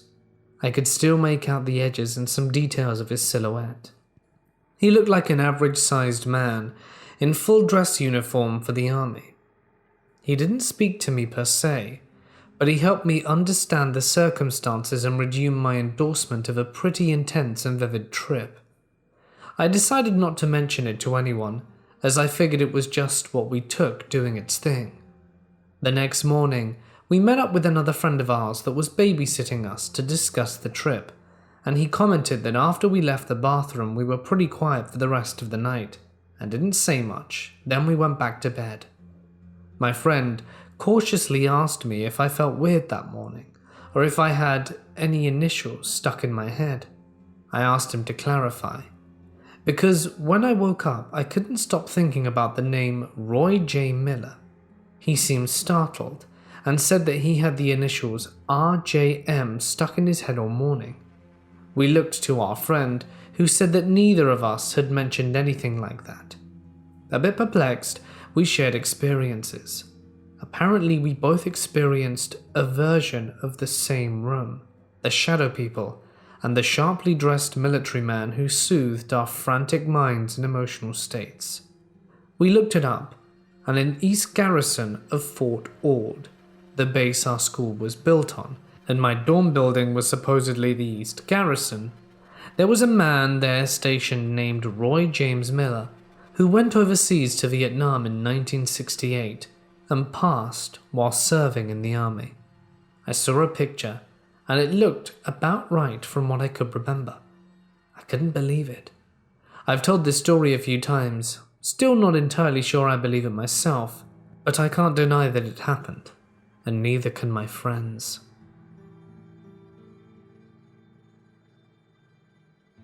This just happened in October, and was the first encounter I've ever had with something paranormal during the day. I was on vacation with my parents in Salem, aka Witch Town. For as long as I can remember, I've been fascinated with creepy and spooky things, especially in the Salem witch trials. Hell, I even collect original pictures from the late 1800s and early 1900s. So when my parents gave me a choice between Salem or Rhode Island, you can bet where I decided to go. It makes it even better that we were there for Halloween.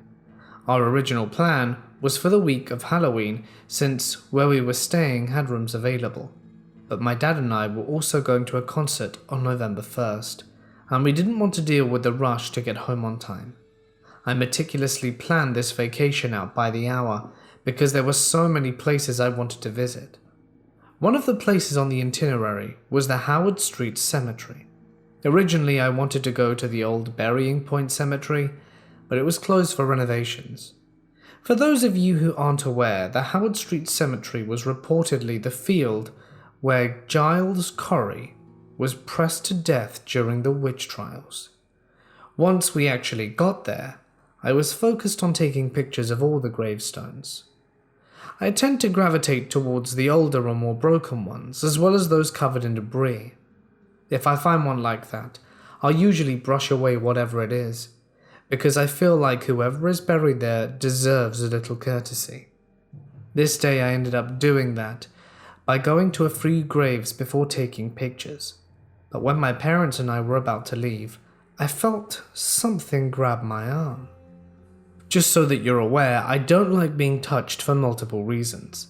As I was taking pictures, I noticed another woman walk into the cemetery, so I assumed it was her grabbing me. But when I turned around, there was no one there. Even the area around the cemetery was vacant except for the three of us. My parents were in front of me as well, and this grab came from behind, so it couldn't have been them.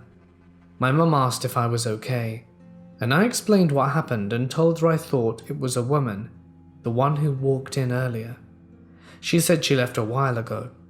I was confused because my mum was basically dragging me out of the cemetery, because she doesn't mess with the occult or anything dealing with spirits. The grab wasn't even forceful or angry, it was more gentle, as if they wanted me to stay. I've been trying to come up with a theory as to how this could have happened, and I have a few. One is that one of the spirits roaming the cemetery was glad for my company and didn't want me to leave. And the other is that maybe it was someone who was just glad to see someone else taking an interest in not using the cemetery as a drinking spot. I'm very close with my grandparents. My grandma is still alive, but my grandpa passed in November 2019. He was in pretty good shape for an 85-year-old guy. My grandma, on the other hand, well, she's had strokes and heart problems. We all thought, even though she was 4 years younger than him, that he would be the first to go. Go back to around 3 to 4 months before he passed. I wake up visibly upset, and my husband wakes up thinking it's my sugar getting low, as I'm a type 1 diabetic. It was not. I had a pretty realistic dream. Not scary in the sense of a night terror or nightmare. In my dream, my mum called and told me my grandpa had passed in his sleep. That's when I woke up. Fast forward to the morning, he passed. My mum called, and it would have played out just like my dream if I'd have not had my phone on silent. Other strange things that have happened is when I was around my great-grandmother around the time of her passing, and I was my husband's grandmother end-of-life caretaker for 3 years. Both reached up and would hug the air, and we, family and I, would feel rushes of air like someone passed, heard footsteps and could hear whispers of passing grandmas like they're having a conversation even though there's no one there and they're not talking to anyone. Back to present day. My grandma is getting bad, super depressed, nods out for a split second, and is then childish, even more so after her stroke, and super depressed. She just wants to go.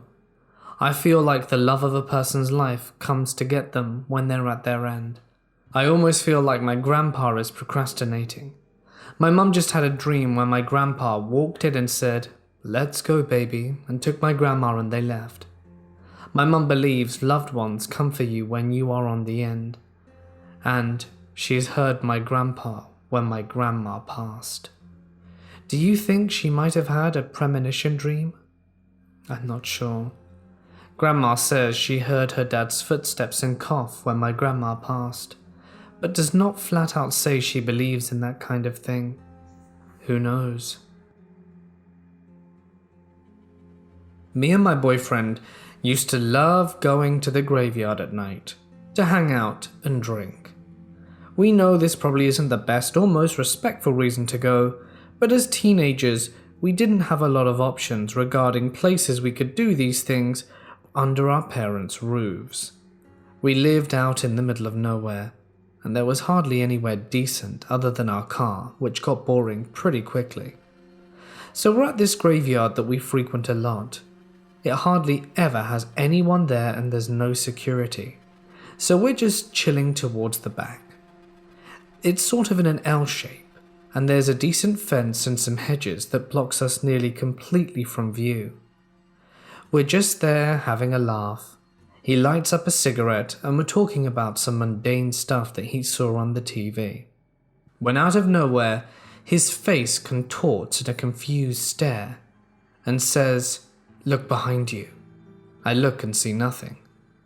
I look back, about to give him a confused look, when he just gets up, drops the cigarette, doesn't stamp on it, and runs. I start shouting at him, asking what the hell he's doing, and naturally, quickly gather my stuff up and walk his way. I don't understand why he's running, and I look around me and see nothing. So I'm leaving, but with no urgency. When I reach the car, he's panting like he's ran a half marathon, and I ask him what the hell he was up to and why he fled. He looks at me dead in the eyes, and after a few seconds of composing himself, says, "There was someone behind you." I look at him. "No, there wasn't. I was right there. There was no one behind me." He pauses for a second and goes, "She was right behind you. I don't know how to describe it, but she was pearly white and floated right behind you." That was all he could say, that she floated behind me. We cut the night short.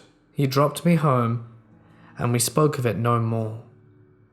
I still wish I knew what it was he saw. I wish I'd have turned around at that moment. But the fact that I didn't see it makes me doubt it. We weren't smoking anything illegal, if that's what you're thinking. It was just a little bit of booze, and not even that much, just a little bit buzzed.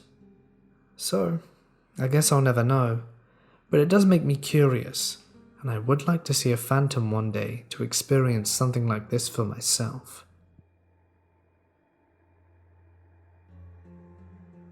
I've been in the Navy for 4 years. I'm operational on my first ship. I've been underway a few times.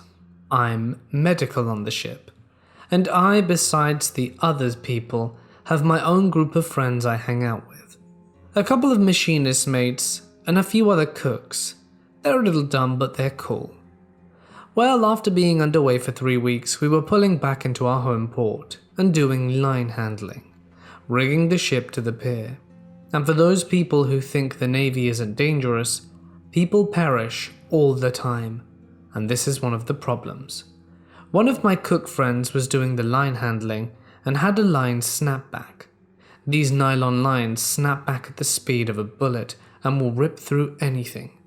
Except it snapped where the men were standing, and Gary, the cook, was the only one hurt somehow. I didn't see it happen. Gary lost both his legs. The line somehow ripped them off. Me and another doc tried to save him, but he succumbed to his wounds. I still beat the living crap out of myself every day for it. But a few months later we went underway again. It was about 6 days into it, and I had watch. It was between midnight to 6 a.m, and I was tired as hell walking back to my berthing, and had my first weird occurrence. Every time I walked, something was ahead of me, like I heard footsteps on the metal floor.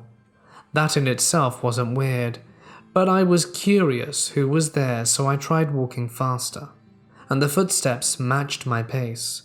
I did a test and stopped moving, and it went quiet. I walked again and it started again, so I tried to ignore it. The second thing was the next night. I was up late until about midnight, as the ship life means you work 12-hour workdays if you're lucky, and I was going to sleep, but kept waking up because someone was walking past my bed out loud.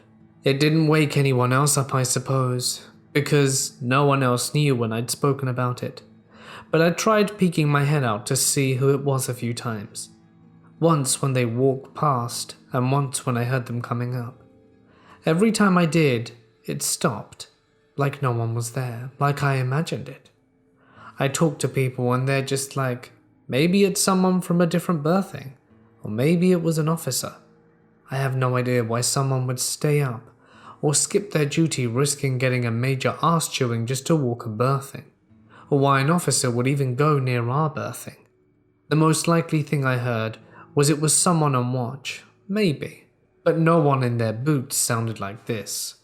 It wasn't heavy sounding, it just sounded different. That's what kept me up. About 2 weeks in, there was a guy on watch topside. He started a man overboard alarm and we all had to muster, but literally everyone was accounted for. When someone falls off the ship, they make everyone get together and see if they have everyone to see who is missing. But everyone was there. They didn't find anyone in the water, and the guy on watch got captain's mast, and I talked to him. He claims he saw someone in uniform sprint and jump off the ship. Before that, he said he was just staring into the dark area and could barely make him out. Personally, I'm surprised he could see anything, because it gets almost pitch black out, and before he could really call out to him, he ran off and jumped. Very creepy. About 6 years ago, I was living by myself in Queensland, Australia, in this house that was built in the 50s. It had one of those oven/stove tops with the main on-off switch on the wall next to it, and an unused barbecue on the front porch. Quite often I would be coming home or leaving the house and would notice that the knobs on the barbecue would be turned all the way around to fully heat, but not attached to gas meant that there were no flames. I thought it was strange, but never paid it much mind. Then, I started noticing that the knobs on the oven and stove kept moving to full heat several times a day. This was also when they were turned off, so again I wasn't in any danger. I always remembered to turn it off when I finished using it, as I'm very paranoid about fire safety, living in Australia. After 6 months of this, my boyfriend Alex at the time ended up moving in with me, and he began noticing the oven knobs moving. I told him about the barbecue doing it for months on end, and half-jokingly said to him there must be a ghost living with us. Alex outright refused to even entertain the notion of this, so teasingly I went along with the ghost theory for a few months, like I wholeheartedly believed it, and would talk to the ghost when he was around, saying things like, "Well, I don't mind you staying with us. Sorry about him. You're more than welcome to live here if you abide by the housemate agreement. You're one of the best housemates I've ever had." Alex would always get so mad at me for doing this, but I couldn't help by poking fun like that, especially when the knobs were continuing to be turned on seemingly on their own accord. Eventually, we broke up, but not because of the ghost talking. I offered for him to stay in the guest bedroom on the other side of the house until he found a new place, or the lease ran out in 3 months' time, which he accepted. We still hung out as mates, same friend circles and living together and all, and I wasn't that upset about it, to be honest. About a month later it was Halloween. I was in my bedroom, struggling to zip up my dress, and wasn't at all keen on going out anyway, and just generally not in a good mood. Alex burst into my room, telling me to hurry up as he came in. The moment he stepped into my room, I told him to piss off. As I said that, my solid steel jewelry stand that looks like a mini coat rack went flying off the dresser that sits next to the door, straight at him, and snapped clean in half, along with my pencil tin, which, for lack of a better description, exploded pencils at him. He freaked right out and left immediately. I thanked the ghost just in case. Does anyone have any similar experiences or thoughts on what could have caused these occurrences? Not sure if related, but I found a naked Barbie doll bound to my fence around the time I started to notice the barbecue, staring at my front door.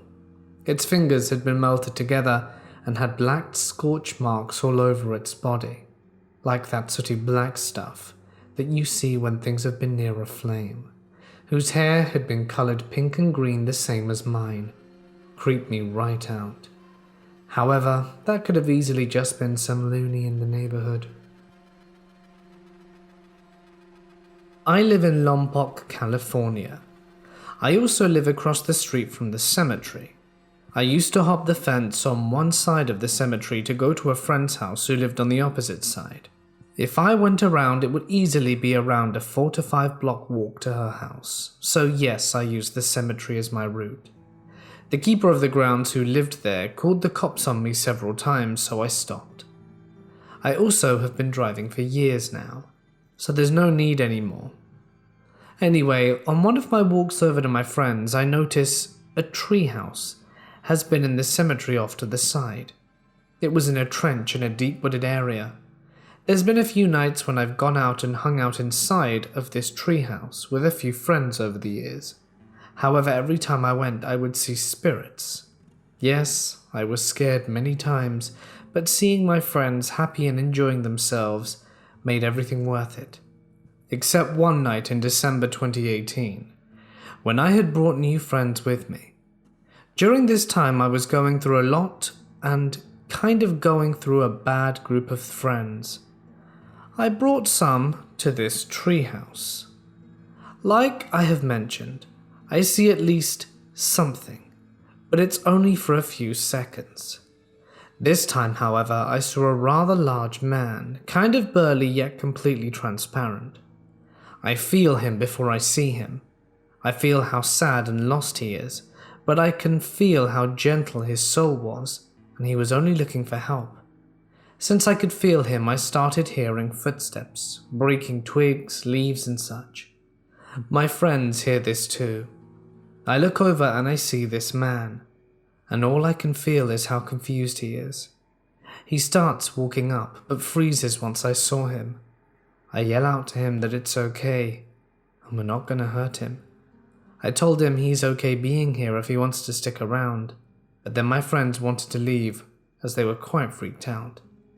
I walked around a bit, and he walked in front of me and disappeared. I don't think I really helped him, considering I didn't have the chance, being with that group of friends and all, but I could feel how gentle he was. Sometimes I feel that gentle presence whenever I visit the graveyard and I think of him. Today I went because today was the anniversary of me losing a friend, and I felt that gentle presence when I visited the graveyard today. At Sand Hill, we had a demon in our bay. We had some sort of ritual scene take place in our bay one night while we were sleeping. Our fire guard woke up the entire bay at roughly 1 a.m.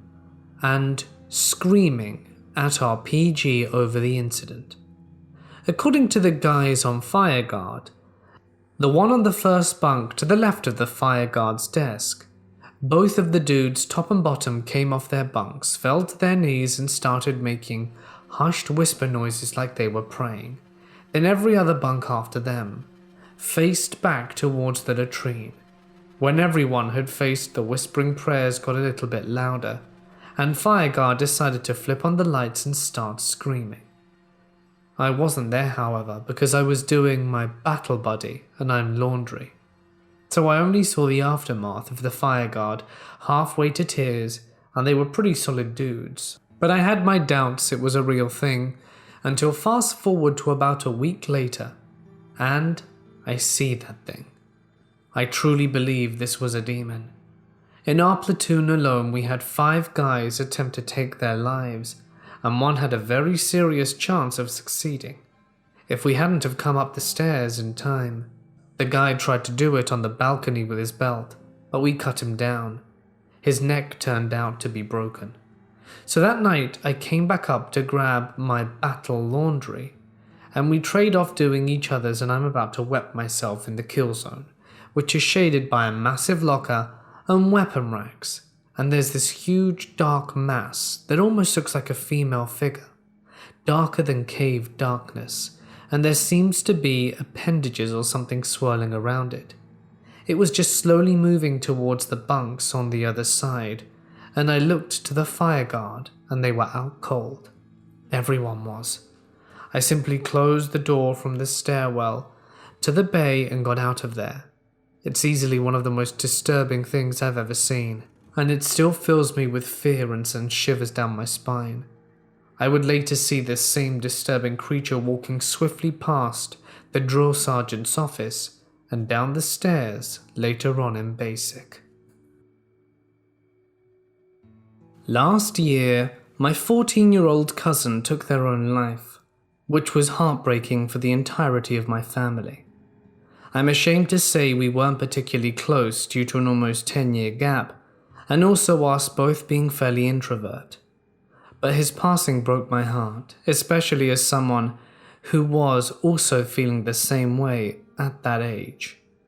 Now, we both primarily interacted during family get-togethers with small talk, a brief hug, and stuff like that. We didn't interact outside of it, so I had no way of knowing about what he was going through. None of my family did. So his passing was entirely shocking to everyone. There was no humanly possible way I could have known about what he was planning to do. That being said, I was laying on my back one night in bed on my computer watching some YouTube video. It was a very standard and lazy sort of day, a nice weekend after a fairly basic week. Nothing was abnormal about it, and at 10 o'clock I became overpowered by this sudden terrible fear that left me feeling completely paralyzed. I can't put this fear into words, but it was as if this gigantic weight suddenly fell on top of me, pinning me down to the bed. I opened my mouth as if to breathe, but it felt like I couldn't. I physically couldn't breathe. I was absolutely terrified. As a healthy woman, I have never had any variety of health defects or concerns. I've had sleep paralysis in the past, but nothing like this. As I was laying in bed, a single sentence circulated in my head. I don't want to go. It just kept repeating. I managed ragged breaths in the midst of this paralyzing ordeal, and after a few minutes, which felt like forever, I was able to sit up and breathe normally again. But I was chilled to the bone, with absolute terror and heartache. I couldn't explain what happened, and I didn't sleep well that night. But I woke up fairly fine. I tried not to think about what happened to me, so I carried on with the day as normal. But then during the afternoon, my mum came home from errand running and told me the news. My cousin had passed the day before. I asked her when it happened, and she told me that he left the house around 6 to go for a walk and was found around midnight. Remembering that night still makes me feel cold. I've had premonitions in the past as well as encounters with ghosts, but never anything like this. I continue to wonder why I felt it. I've had a few scary stories told to me. NBK Bangor in Washington. There's a story that a long time ago, this little Native American girl was ended by men who owned this land before it was made into a base. The creepy thing is that her burial site is in the base, buried deep within the woods. When I was taking the classes to drive an armored vehicle, we had to do night drives on and off-road, and we got very close to this site. The sergeant who was operating as my second set of eyes looks to the right side of the vehicle and told me to stop. It's pitch black. I can't see without the NVD, and I think the sergeant is just trying to mess with me. The two other vehicles stop behind us, and they get out asking what's up. The sergeant says he knows he saw something in the woods when we were driving. It was out of my line of sight, so I didn't see it, but my sergeant was really spooked. The vehicle behind us started talking about the girl and a Marine that ended his life 10 years or so ago. I'm not a believer in any of this, so I say let's just finish up because it's already 2 a.m. and we've got to go through this course the second time. I'm the passenger and the sergeant is in the back while a corpsman drives. I saw some stuff the entire time and said nothing. I asked around a little bit, and that's when I found out about the burial site. The thing is, what I saw looked like a small person, maybe 4 foot tall, at random clearings in the woods. Definitely not shadows. Definitely not the MVD malfunctioning. It was real. I've had other people go on this course and tell me they've experienced similar things as well. When you spend your whole life seeing ghosts, there's not much that phases you. I've had many cats over the years, some passing of old age, a few who have run away, never to be seen again, and some who had the brilliant idea to pick fights with cars, which never worked in their favor. And one or two who were poisoned by neighbors, either maliciously or by accident, I will never know. I used to get visits from my great-grandma when I was 3, and since the passing of my nan and pop back in 2006 and 2010 respectively, I've seen them out of the corner of my eye, standing in various rooms of my house. My mum had been in and out of hospital from August 2014 until she herself passed in February of 2015 due to heart complications that she had all her life. And since her passing, I've seen her numerous times as well. I'm not scared whenever I see them, because I like to think that they're popping in quickly to check up on me, see that everything is going well, and then leave contented.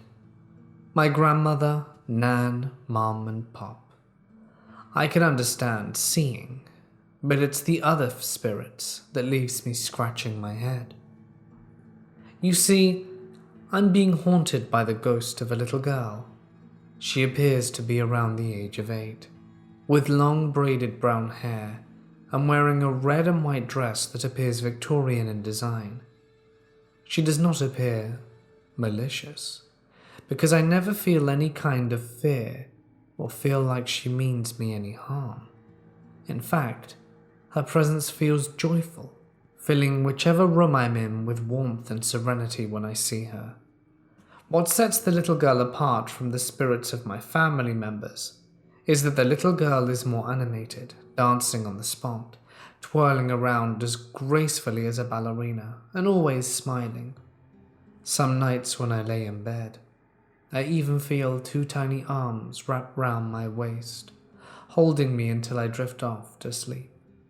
Occasionally, but not often, I've heard her giggling, like she's in the middle of playing, and sometimes I hear her singing, but more often than not, I can't hear her, only see, like a program on the television after you've pressed the mute button. One of my friends who I've told about, Emily, has suggested that she could be the spirit of my daughter that I haven't had yet, or maybe the daughter of a past life, or even a little girl who's just looking for companionship in her afterlife, and saw something in me that she loved and connected to. Whatever the reason, and whoever she was or is, I love her, and I'm glad she's found a home with me. My dad worked at base security for a US Navy shipyard in Scotland in the late 1980s. They would drive the perimeter of a huge open lot to stop people from climbing the fence. One night, they were driving along a narrow tunnel of fence line when they spotted something huge blocking the road. There was a machine engine in the middle of the road. He described it as the size of a small car, something they would have to use a crane and flatbed truck to move. Just totally unexplainable, especially since that section of the road leads nowhere and was locked by gates on both ends. And my dad and 2 other men would have spotted a truck or helicopter operating in the area, or the fact that the guard detachment had to check every hour. My mother-in-law was kind of sick, with diverticulosis. At that moment, nothing to worry about. So this day we went to visit her and she was fine, eating, no more fever, and I hugged her, and as soon as we disconnected I felt this strange energy. The first thing that came to my mind was, there's no way that she's gonna survive. We dined, spoke after a while, and then me, my wife, and our kids went home. They were upstairs and I was washing the dishes. I looked out our living room and I saw this man, tall, fully dressed in white, smiling at me. For a moment I was paralyzed. I looked at the dishes I was washing, and then he was gone, It wasn't scary, it was relieving. I washed the dishes and went upstairs and didn't tell my wife what happened, as she practices spiritualism and she would freak out, or so I thought. The next morning my mother-in-law went to the ICU, and I never saw her again, as she died of multiple organ failure the morning after. I ended up telling my wife about this, as she passed away from multiple organ failure some hours after. I ended up telling my wife about this a few hours before her mum passed, and she said the night I felt that thing and saw the tall and slender white-dressed guy, her uncle actually incorporated some spirit that said that was her last night, and she felt the exact same thing I did. I don't know how I feel about these kind of things. I'm somewhere in between an atheist and someone who believes in a bunch of unexplained things, as I've had my fair share of creepy experiences. Camp Dragoon in Iraq had weird things happen in different places. The camp was an old Saddam regime secret police complex, so plenty of people disappeared there, just to add to horrific background. The underground tunnel had torture chambers that had been walled off early, but people who went down there reported feelings of being watched. I took pictures in an old prison, and weird balls of light showed up when I got them developed by the locals. I chalked that up to dust in the air. The one that happened over and over though was lights in the buildings where they shouldn't be. I was part of the quick reaction force for the camp and was called out too many times to recall to look for intruders. We had apartment buildings on our camp, unused but off limits, and at least once a month guard towers, the Tactical Operations Center, or random people would report faint lights moving within. Every time we got spun up and cleared the whole building, but not even the dust had been disturbed. People tired, reflections, soldiers banging and being sneaky. I don't know, but it was weird and unexplained. I also heard a story that one night a vehicle, its white lights on, which is a big no-no, drove off to a new position claiming they kept hearing things moving around them, but never could see anything. They said that over radio, so either they just really hated that position at the time or something weird was going on. Something about staring into the dark for hours has a way of playing tricks with your head though. When I was a little kid, around first or second grader, usually my mother picked us up at school and brought me to her office. In the afternoon she played tennis. Coincidentally, on the opposite side of the tennis courts there was a big cemetery. At this day, among any other day, there were burials in progress, and the weather was a little bit cloudy, so you could see orangey sunbeams piercing through the clouds. When I looked at the sunbeams, I saw a shadow, a figure of a man floating in the middle of it. The shadow figure was lifted to the clouds via the sunbeam, and not only one, but there were two. Then I shrugged it off, picked the tennis balls up, and prepared to go home with my mother.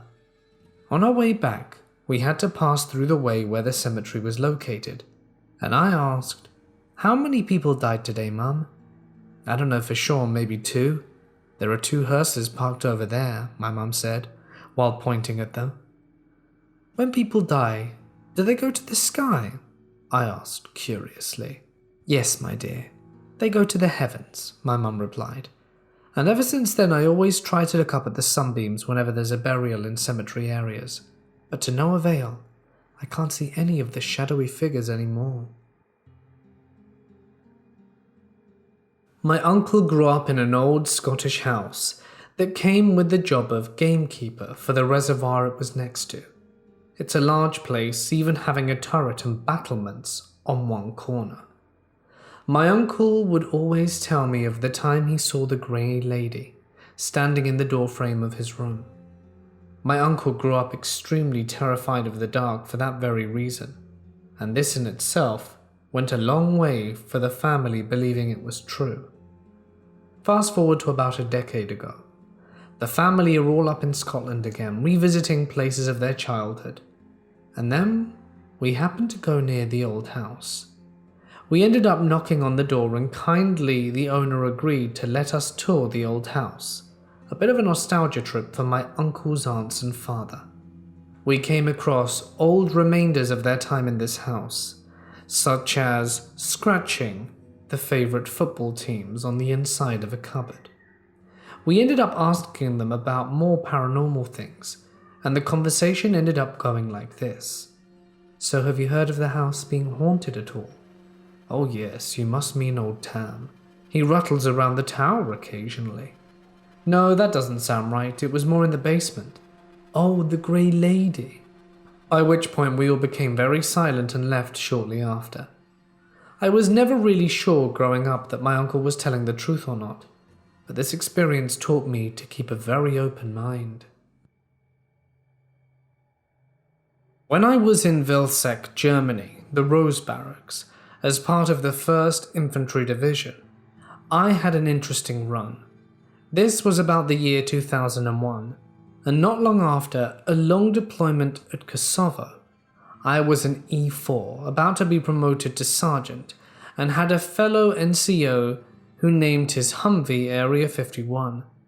He told me he'd been stationed there for a while as part of a security team made up of Army and Air Force, and he told me lots of bizarre stories about things he saw and rumors. He then introduced me to a website called The Black Vault. The website is still around, but it's far less conspiracy driven these days. The site contained a lot of conspiracy theory stuff, Freedom of Information Act material, lots about the UFO projects like Project Blue Book.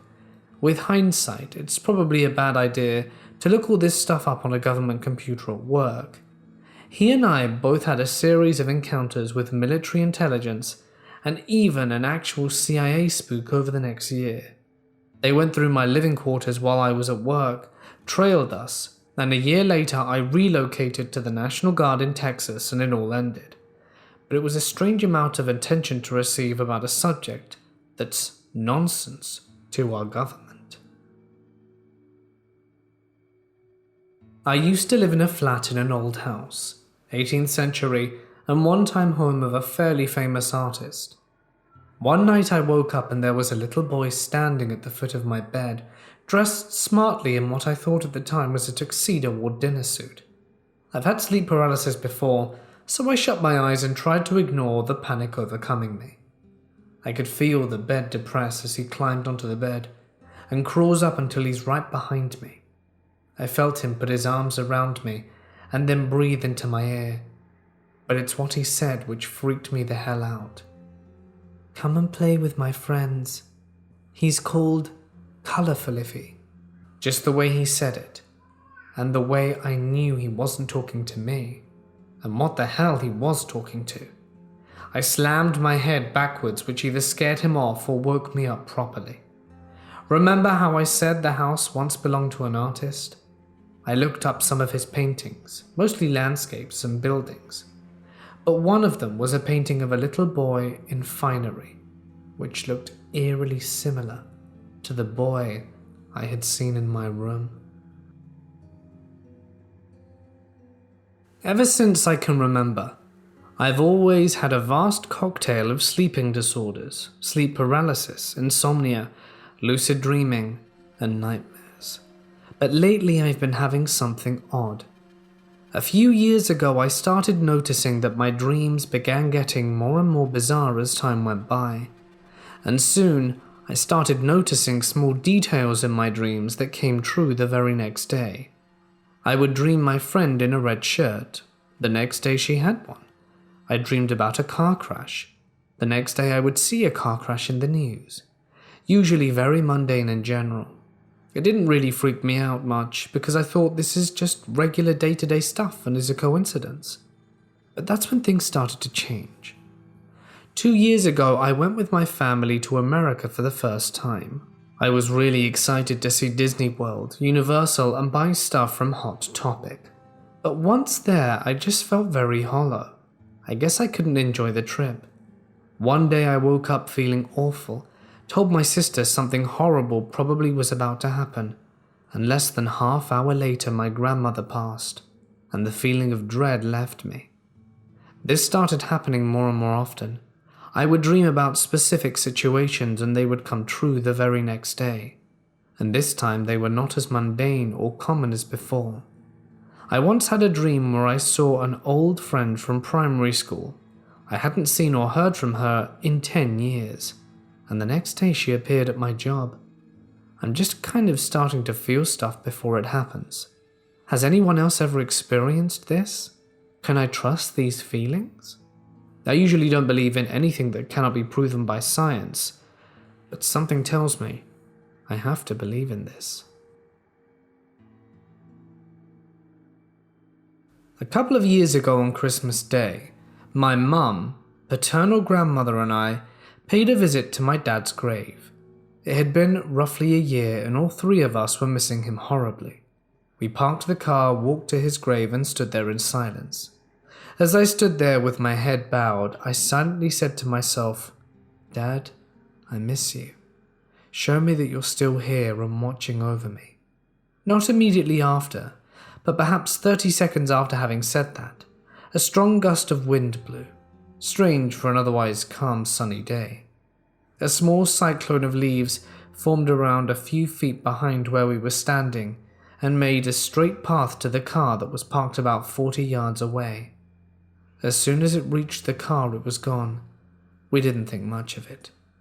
But we said our goodbyes and walked back to the car. What we found will always stay with me. By my door, a penny dated 1998. By my mum's door, a penny from 1980. And my grandmother's 1958. The significance behind these dates? 1998 was the year he passed, and I was the last one to hug him that night before he went to work. 1980 was the year him and my mother got married, and 1958, that was the year he was born. My grandfather and I shared close birthdays 2 days apart, and we both loved chocolate cake. My mum learned her mum's recipe, which was passed down from her mum, so I suppose I inherited this love for this chocolate cake. Every year we would drive upstate to see my grandfather on his birthday, with a freshly baked cake, and he would greet us at the door with a smile, take the cake off our hands, then disappear into the kitchen. He loved this cake. He also smoked a particular type of pipe tobacco, which you could always smell in his house. To this day, whenever I catch a whiff of pipe tobacco, I think of him. He passed away in 2004, the next year for my birthday, 2 days before his. My mum was making a cake for me when she suddenly smells his pipe tobacco. Now he had lived hours away from us and hadn't been to our house in years due to my grandmother's failing health, making her unable to travel. So there's no chance of his scent lingering around. My mum realized what was happening and just laughed, saying, "Dad, don't worry. I'll set a piece of cake aside for you when it's done, but you have to be patient." And the smell went away. Now, was it my grandfather's ghost visiting my mum? Or was it my mum associating her father with the cake? I don't know, but I know I'd come back from heaven for a slice of that cake. There's an old hospital building on Pearl Harbor that holds offices. There's a 24-hour watch there. It's said to be pretty haunted. One night I was standing watch and I was moving the cameras around. I ran across what looked like a person standing near the fence. It looked weird and no one goes to that area of the base. So I tell Rover, who's my guy who walks around, to go there and see what the person's doing. Just moments before Rover enters the frame, the person seems to walk away, and he radioed back saying no one was in the area. My second experience is in the same building. I'm on watch again, it's storming, and this building has a tendency to flood. So I get a call from the building manager to go check on the basement for flooding. I'm tired of sitting, so I go downstairs with another person on watch, and as we were walking around, down, we both hear someone say, "Hey." I turn around and ask the person that I'm with, "What is it?" And he's staring at me white as a ghost. When he realizes it wasn't me who said hey, he just takes off. The building certainly has creepy vibes.